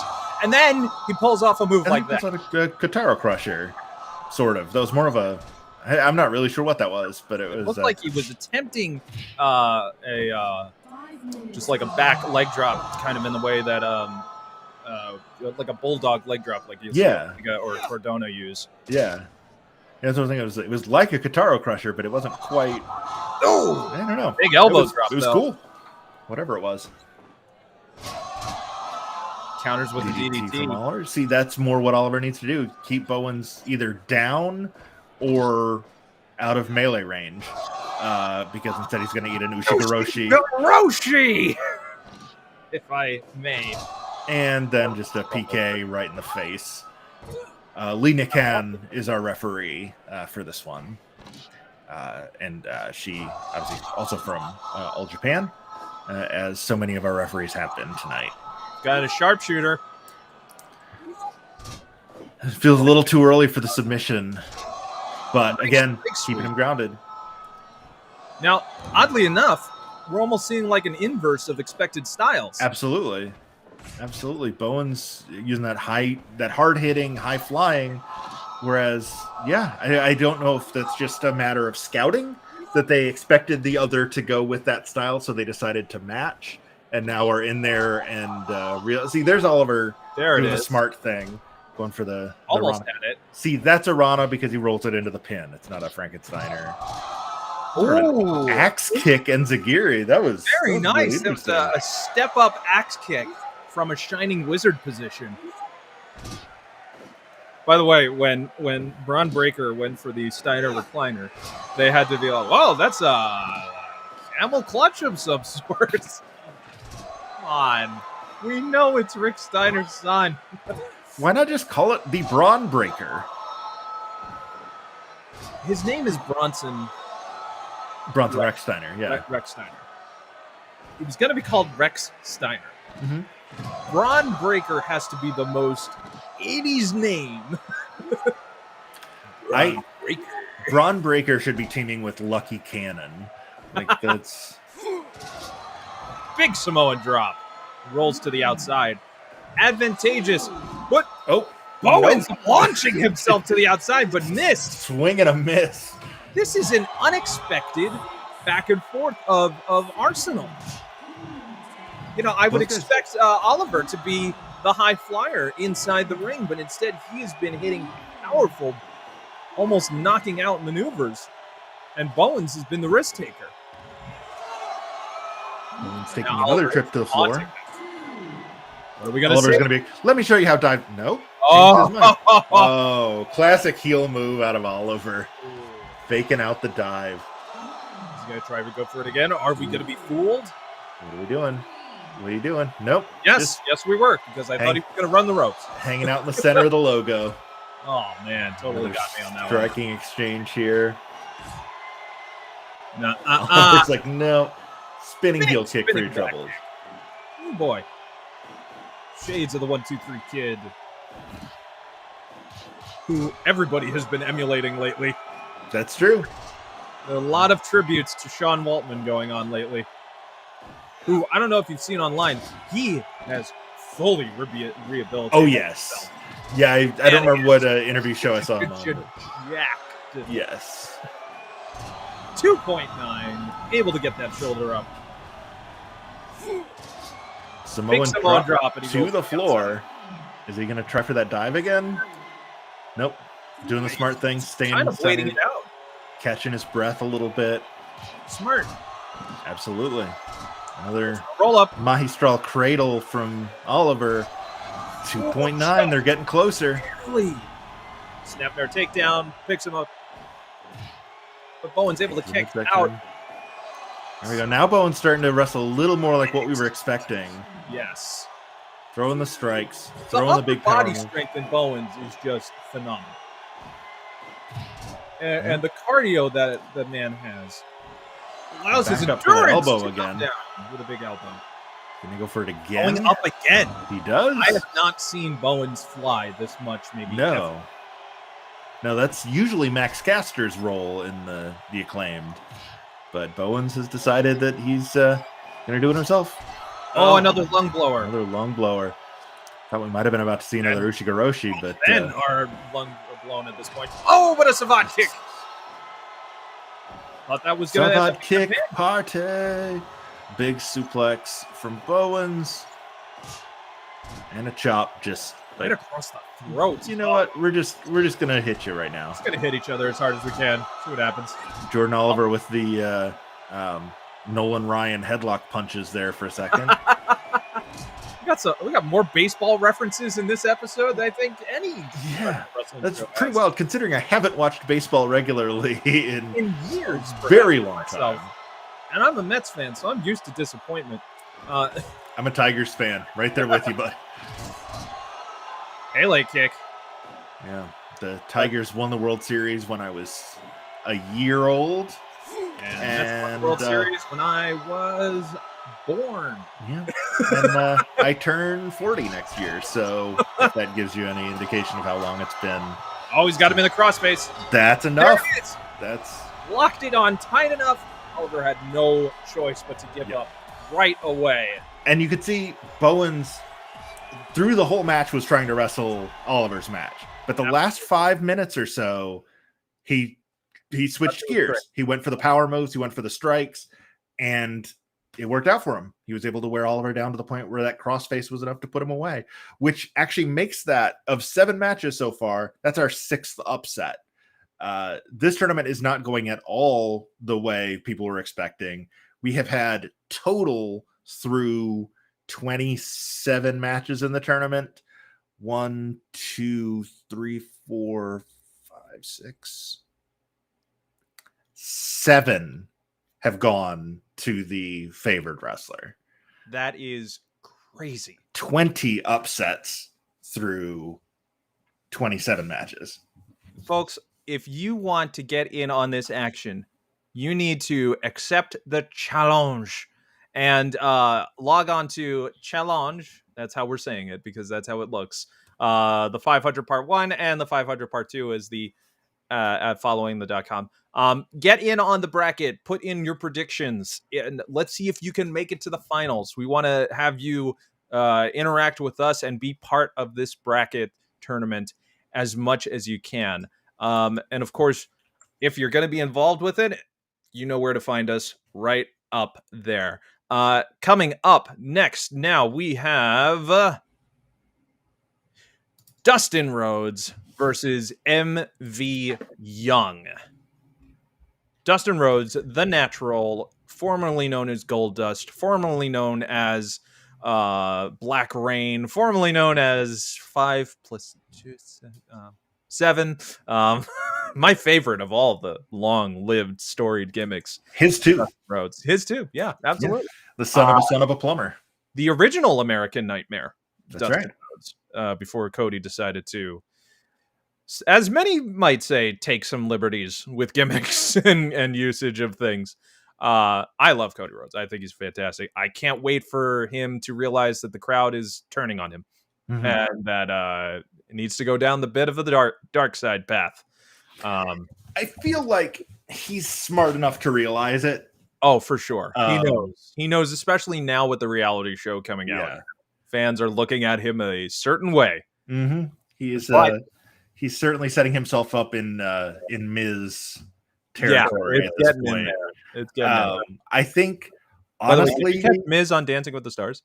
I saw clips of it. I haven't watched the whole thing. Not bad. Yeah. The man is an entertainer, to say the least. Athletes always do well on Dancing with the Stars. It's my understanding. I've never really watched the show. Cardio. It's the endurance and the cardio aspect of it.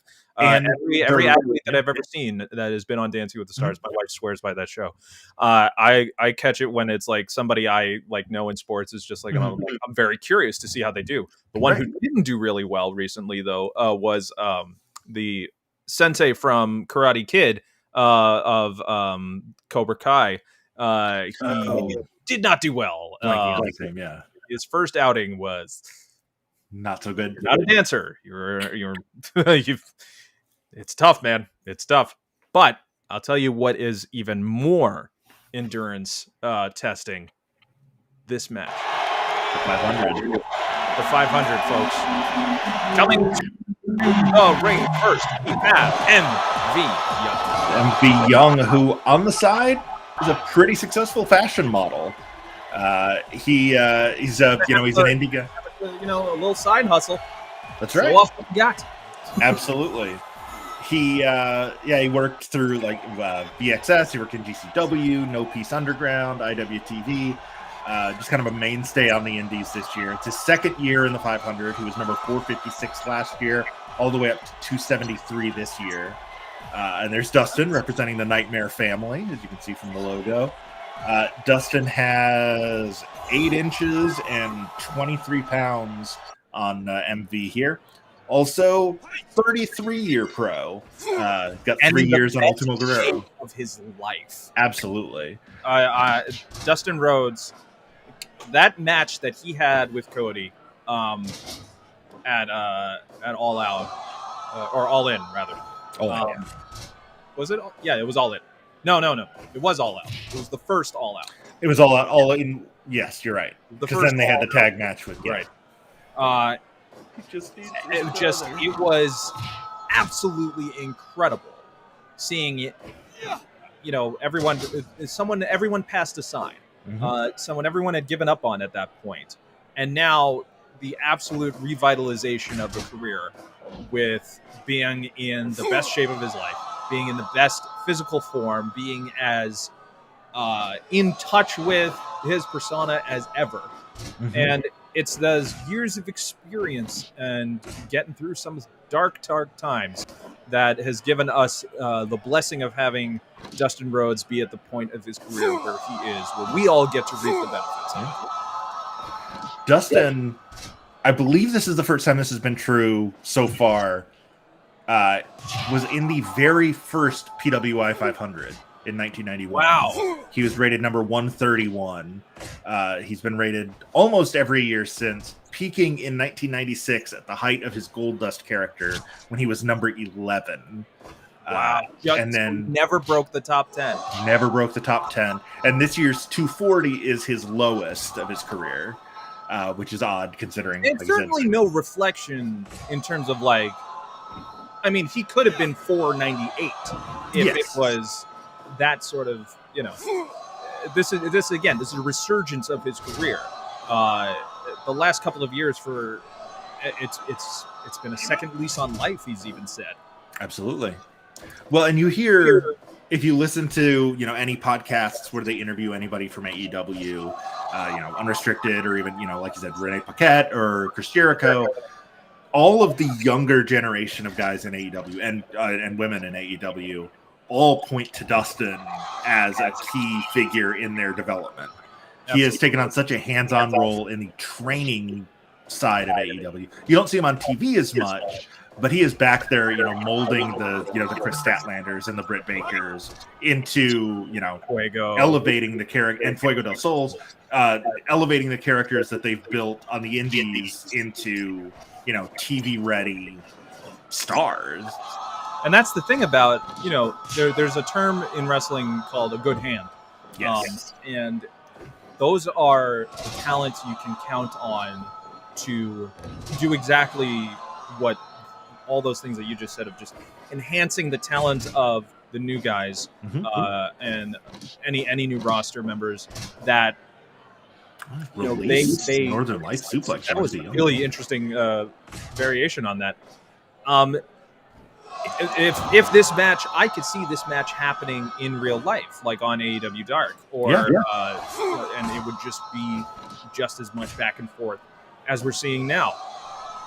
I do love that Dustin, his first couple of matches, he would do the spot where he's like, "Hold on," and he would try to hands on a little bit of I'm in on the joke too. That maybe I'm a little bit older than I come across. Oh, nice atomic drop. Now, not much. I love that the sound effect that they use for certain below the bell is a bell. I love that has stuck around since what? WCW versus the World? That's the first time I remember it. So in terms of MV Young, where has he made his name? primarily on the East Coast. He's from Lower Burrell, Pennsylvania. So he's, like I said, a lot of work for like GCW, VXS, Unsanctioned Pro, the kind of Northeast promotions. He's been the champion in Wrestlers Lab, which is a promotion I'm admittedly not super familiar with. But he did a lot of work there during the last year.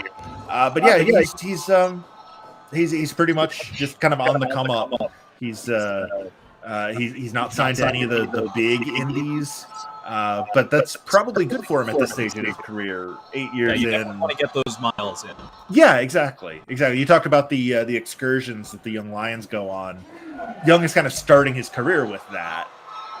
Which, in 2 or 3 years, maybe even less than that, is going to make him really attractive to an AEW or an MLW or Ring of Honor, someplace like that. I mean, I could totally see MV Young, showing up in Ring of Honor, teaming up with Dalton Castle, or showing up in AEW, as part of the Wingmen. I was blanking on what Peter Avalon's group he is would called. be fantastic to go with a group of fine young gentlemen.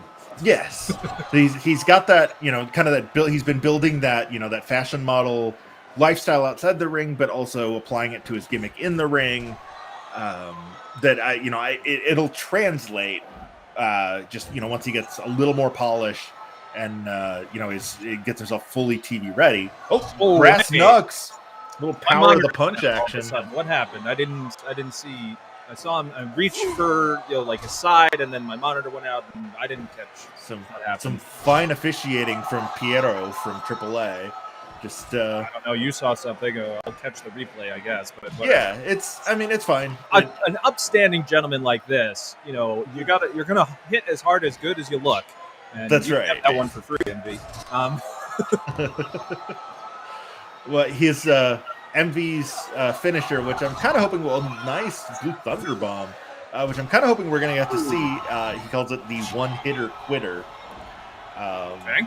which is just a fun little name for a finisher. And Dustin, I was kind of expecting that drop uppercut. I thought he was going to go for that drop throat thrust punch. Nope. Don't go exchanging hands with the Rhodes. I was going to say, this seems like a really bad idea on MV on his part. But he gets a super kick in. Last-ditch effort. Threw everything he had into that super kick. Russian leg sweep from Dustin.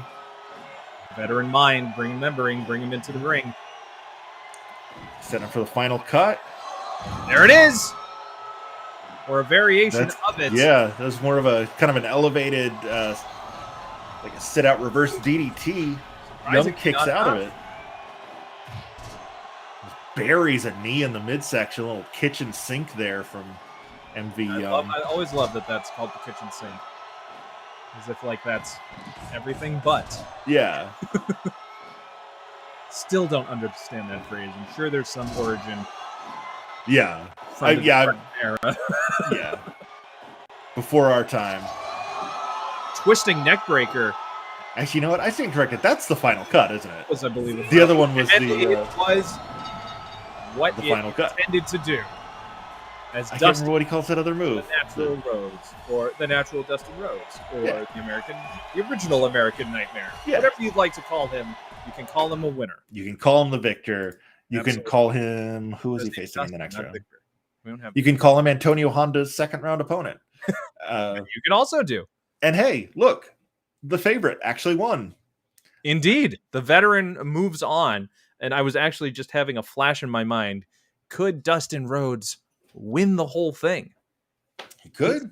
Anything's possible. One last ride. When Don't Die Miles beats Pac in our debut episode, our opening match, he can't even believe it. Nope. You can follow him online at Don't Die Miles. I think he's become now the official wrestler of Pro Wrestling Simulated. Also, Don't Die Miles, I am staying hydrated.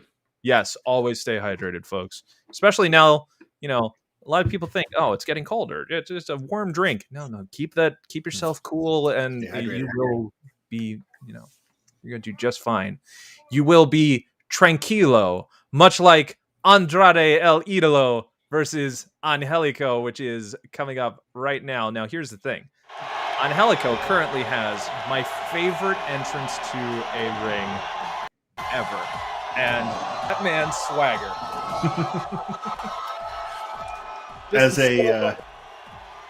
As a wedding videographer, Angelico, I badly want to see him on the dance floor doing the wobble at a reception. He does do the moves that you would see at a wedding, where it's like, bro, check out my skills. Hey, you want to see your uncle do some stuff on the dance floor? Yeah. No, Uncle Angelico. Watch you guys on the Tic Tac do this. So Andrade recently came up short in a bid to become the AAA Mega Champion against Kenny Omega in a very good match, despite having Ric Flair in his corner. Yes, to try and even the odds. The star of Vice's Dark Side of the Ring. Ooh, we're gonna turn out too well lately. Nope. Tommy Dreamer, we hardly knew ye. Yikes! Nobody came out looking good. No, in that episode. That's true.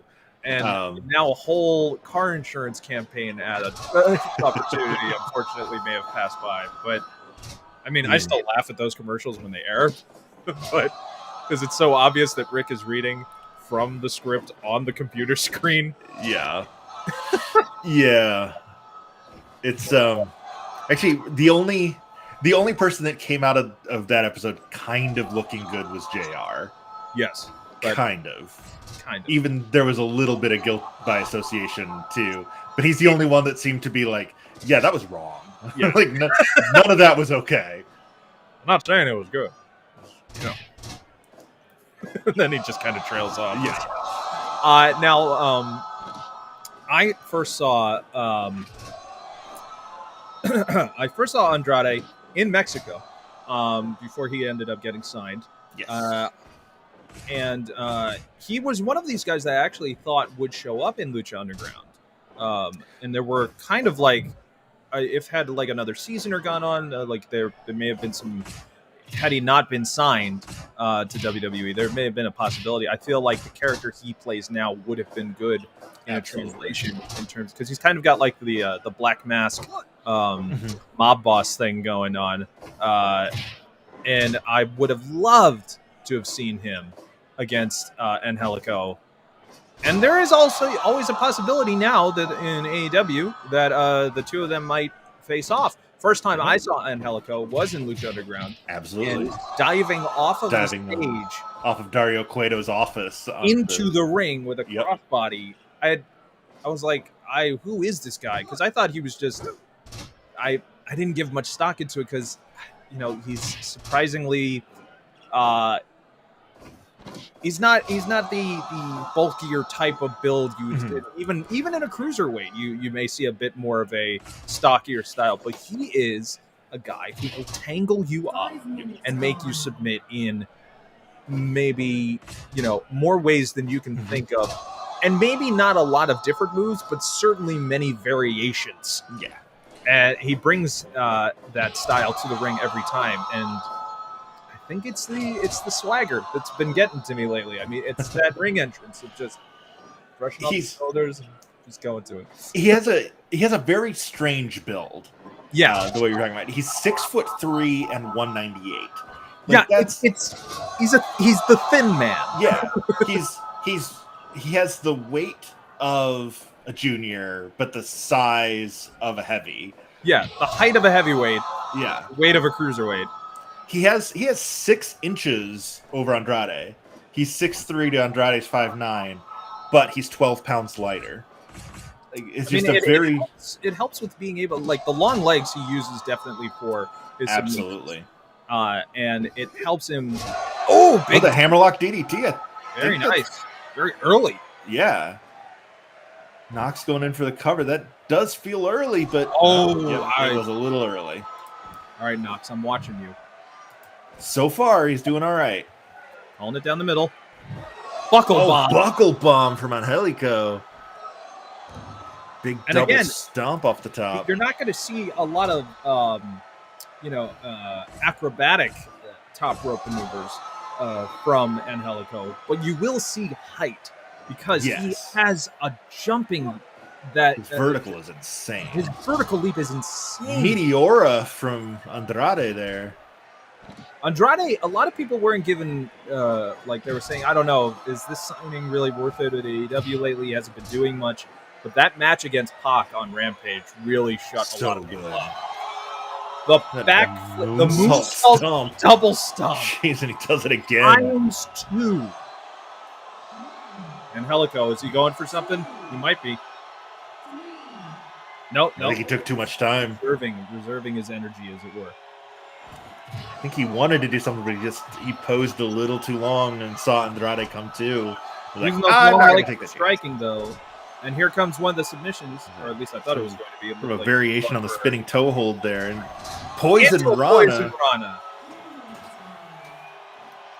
Right now, Angelico, one half of the Hybrid 2, as Andrade shows off a little bit of that Tranquilo. The Hybrid 2, part of the Hardy family office. Got a roll up. Ooh. Barely escaping out of that one. Again, I feel that Matt Hardy has signed virtually all of the mid-card to his stable. Pretty much, yeah. He's got 3 tag teams. He's got the Bunny. He's got, it seems like he's going to have Penelope Ford in there as well. Another roll-up from Angelico, too. Whoa. There it is. Wow.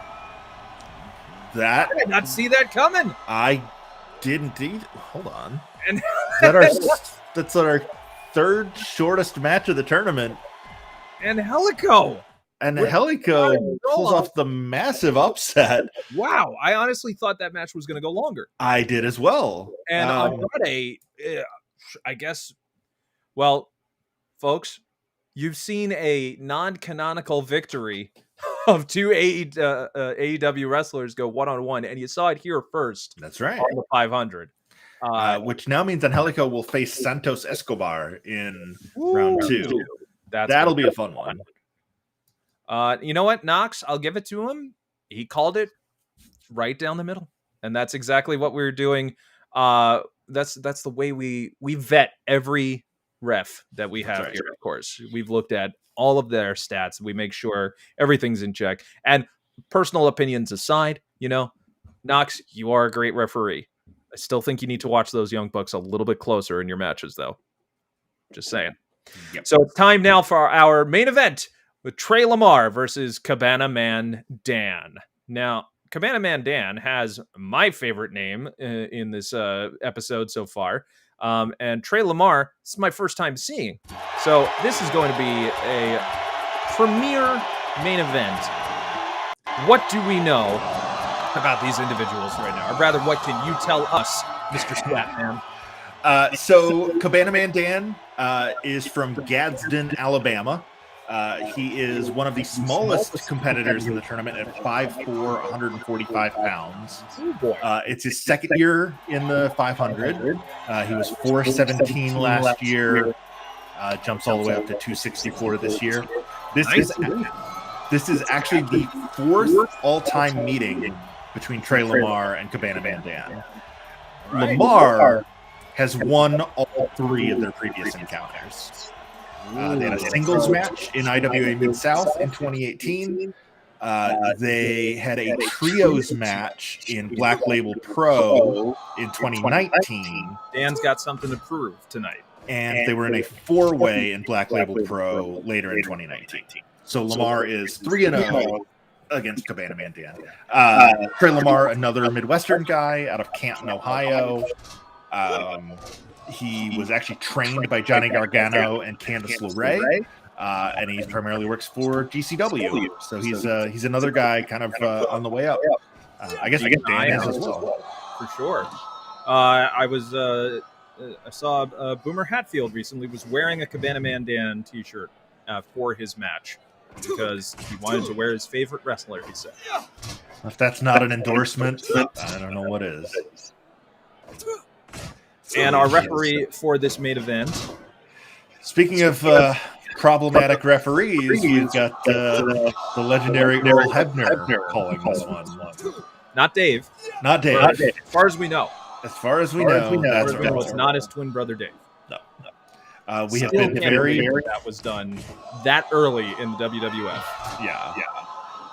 Big discus elbow. Yeah, we have made it very clear there is to be no interference. No one other than the two wrestlers and the one referee is allowed anywhere near the ring. No stablemates, no managers. We actually we hired Swoggle to go under the ring to make sure there is no one under there living in the weird leprechaun alternate reality. That for time, but we've been under this ring for every match. Mm-hmm. Will not come out because we want to make sure nothing goes in and nothing comes out. That's right. He is our man on the scene, so thank you, Swoggle. He's our man on the inside. Quite literally. Yes. He is also the one that will like slide people chairs if they're looking for one. I've been wondering if that's where the Void chair has been coming from, and now it's starting to make sense. Yeah. So in a way, we kind of have two officials. We have one for a bit of rule bending and one for a bit of rule maintaining. Yes. I mean, for all intents and purposes, the in-ring official is only there to count pinfalls and acknowledge submissions. And our under the ring official is to make sure no spooky bollocks happens. Exactly. I don't want anyone climbing out of the ring and that's right. Causing someone to go on fire or anything like that. There will Spike Rana from Trailer Park intensely driven into the mat. There will be no Butcher and Blade and Bunny cutting through the ring and Excalibur failing to explain who they are to JR. Or rather, we'll continue asking. All needed to know as if we knew who they were. It's the Butcher and the Blade. Yeah, but who are they? They're the Butcher and the Blade. Yes, but yeah. Who? But who? Who are those? I kind of recognize two of them from Impact. For those of us who don't watch bar wrestling. Right. A Cutter from Trey Lamar. By the way, Game Changer Wrestling, please check it out. It is insanely on fire lately. With the big upset of the Internet Championship changing hands, Matt Cardona, you are living your best life right now. The biggest heel on the indies. Who would have thought? Who would have thought?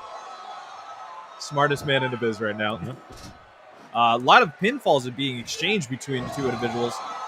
Another cutter from Lamar. That was a Koji cutter almost. Almost Kojima style in that.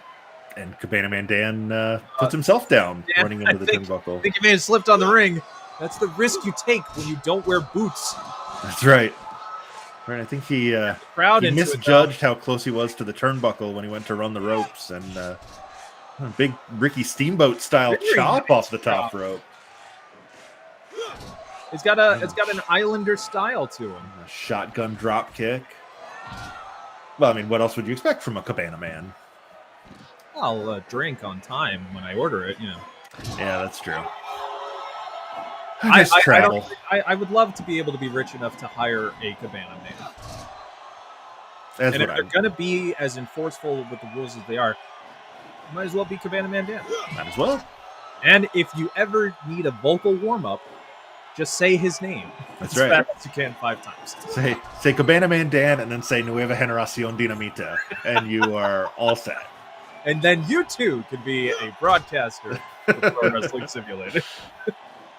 Oh, my mother's so proud. If we ever get enough of a following where we could do some sort of contest, it needs to be that. We have to be able to say everything you just did.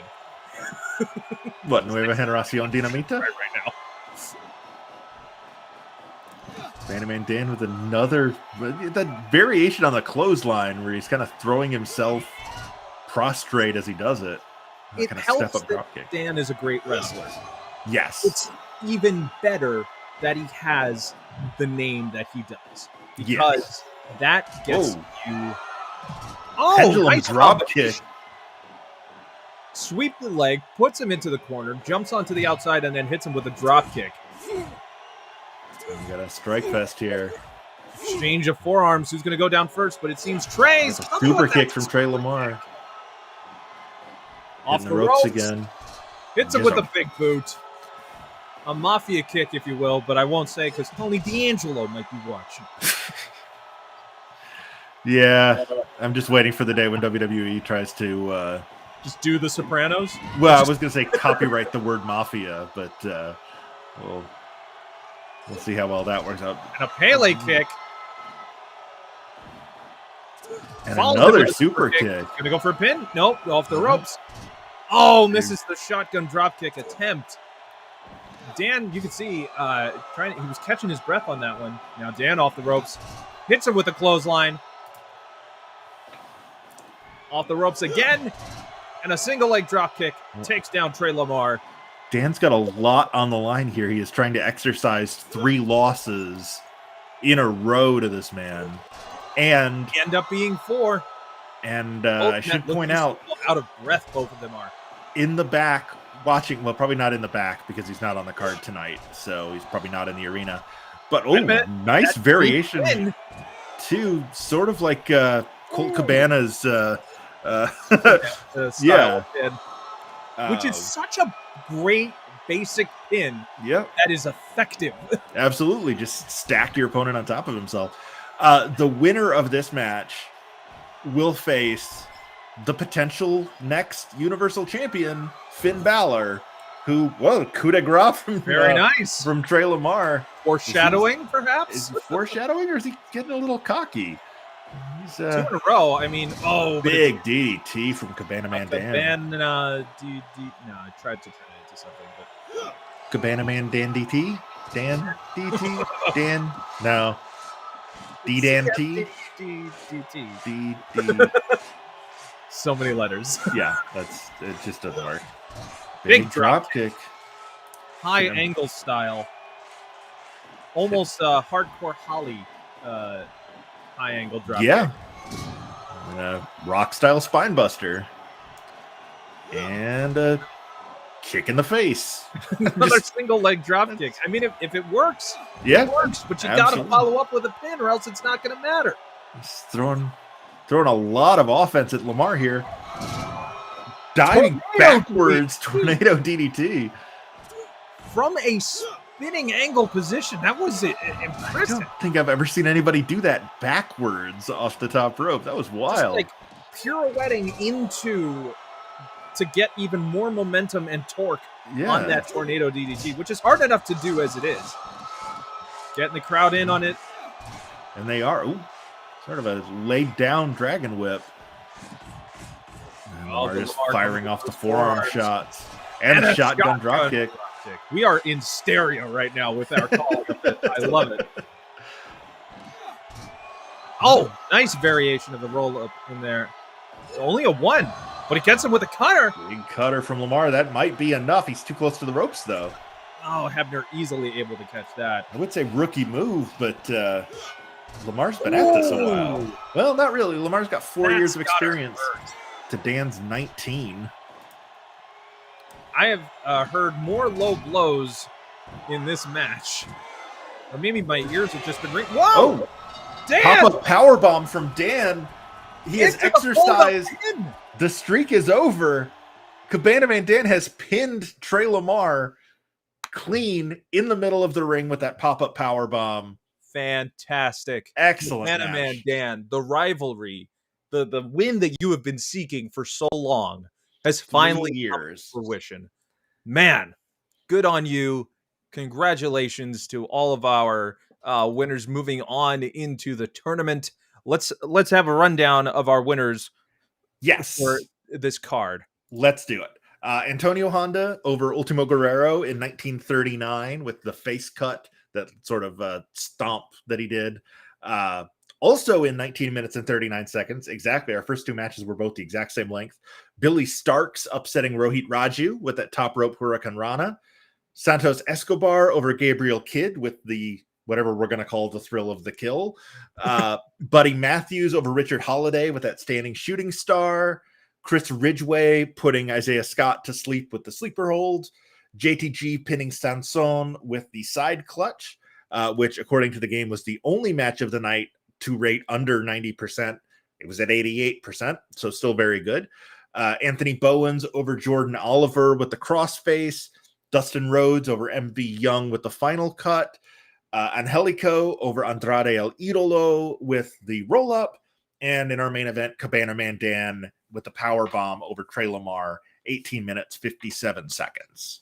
And if any of those were your picks on Challenge, you are moving on, but you can still log on to it, put your picks in for the next bracket. Let's look at a quick rundown of our next event. Yes. So next week, we will be seeing Kazuchika Okada will be facing the Boar. Rainmaker! El Fantasmo will be against Tangaloa. Nice. We got a lot of New Japan up top. Lance Archer will be taking on Willow Nightingale. Everybody dies. The aforementioned world famous CB will be up against Cedric Alexander. Oh, very nice. We will walk with Elias as he takes on Mistezis Jr. Okay. Willie Mack, going back to our discussion on Lucha Underground, now in Impact Wrestling, taking on fellow Impact wrestler Cody Deaner. Pero will face Mark Briscoe. Oh, them boys are coming. Eita will be against Angelico's partner Jack Evans. From the heavens. JD Drake from the Wingmen will be against Rhett Titus from Ring of Honor. Currently of the Foundation, yes. And one of the proponents of pure wrestling. That's right. And we will see Sheamus from WWE. I believe, was it the only? Oh, no, Elias is also wrestling. One of only 2 WWE stars in next week's episode as he takes on Mr. Grimm. Mr. Grimm, it does not look good for you. Your outlook looks grim. Yeah. I'm sure they've heard that before. I'm it sure. Might not be the last, or it could be seen in a new light. We'll find out next week on our show. Thank you for tuning in, everyone, to our first of what will hopefully continue on to be our traditional live Sunday morning show for you. It's a little callback to the old days when professional wrestling used to be on in the mornings on the Absolutely. weekend. And we're trying to give back that to you tonight. I'll be on Twitter tonight with PW Simulated, giving my thoughts on what goes down on tonight's Extreme Rules pay-per-view. If you're going to be watching it, tune in.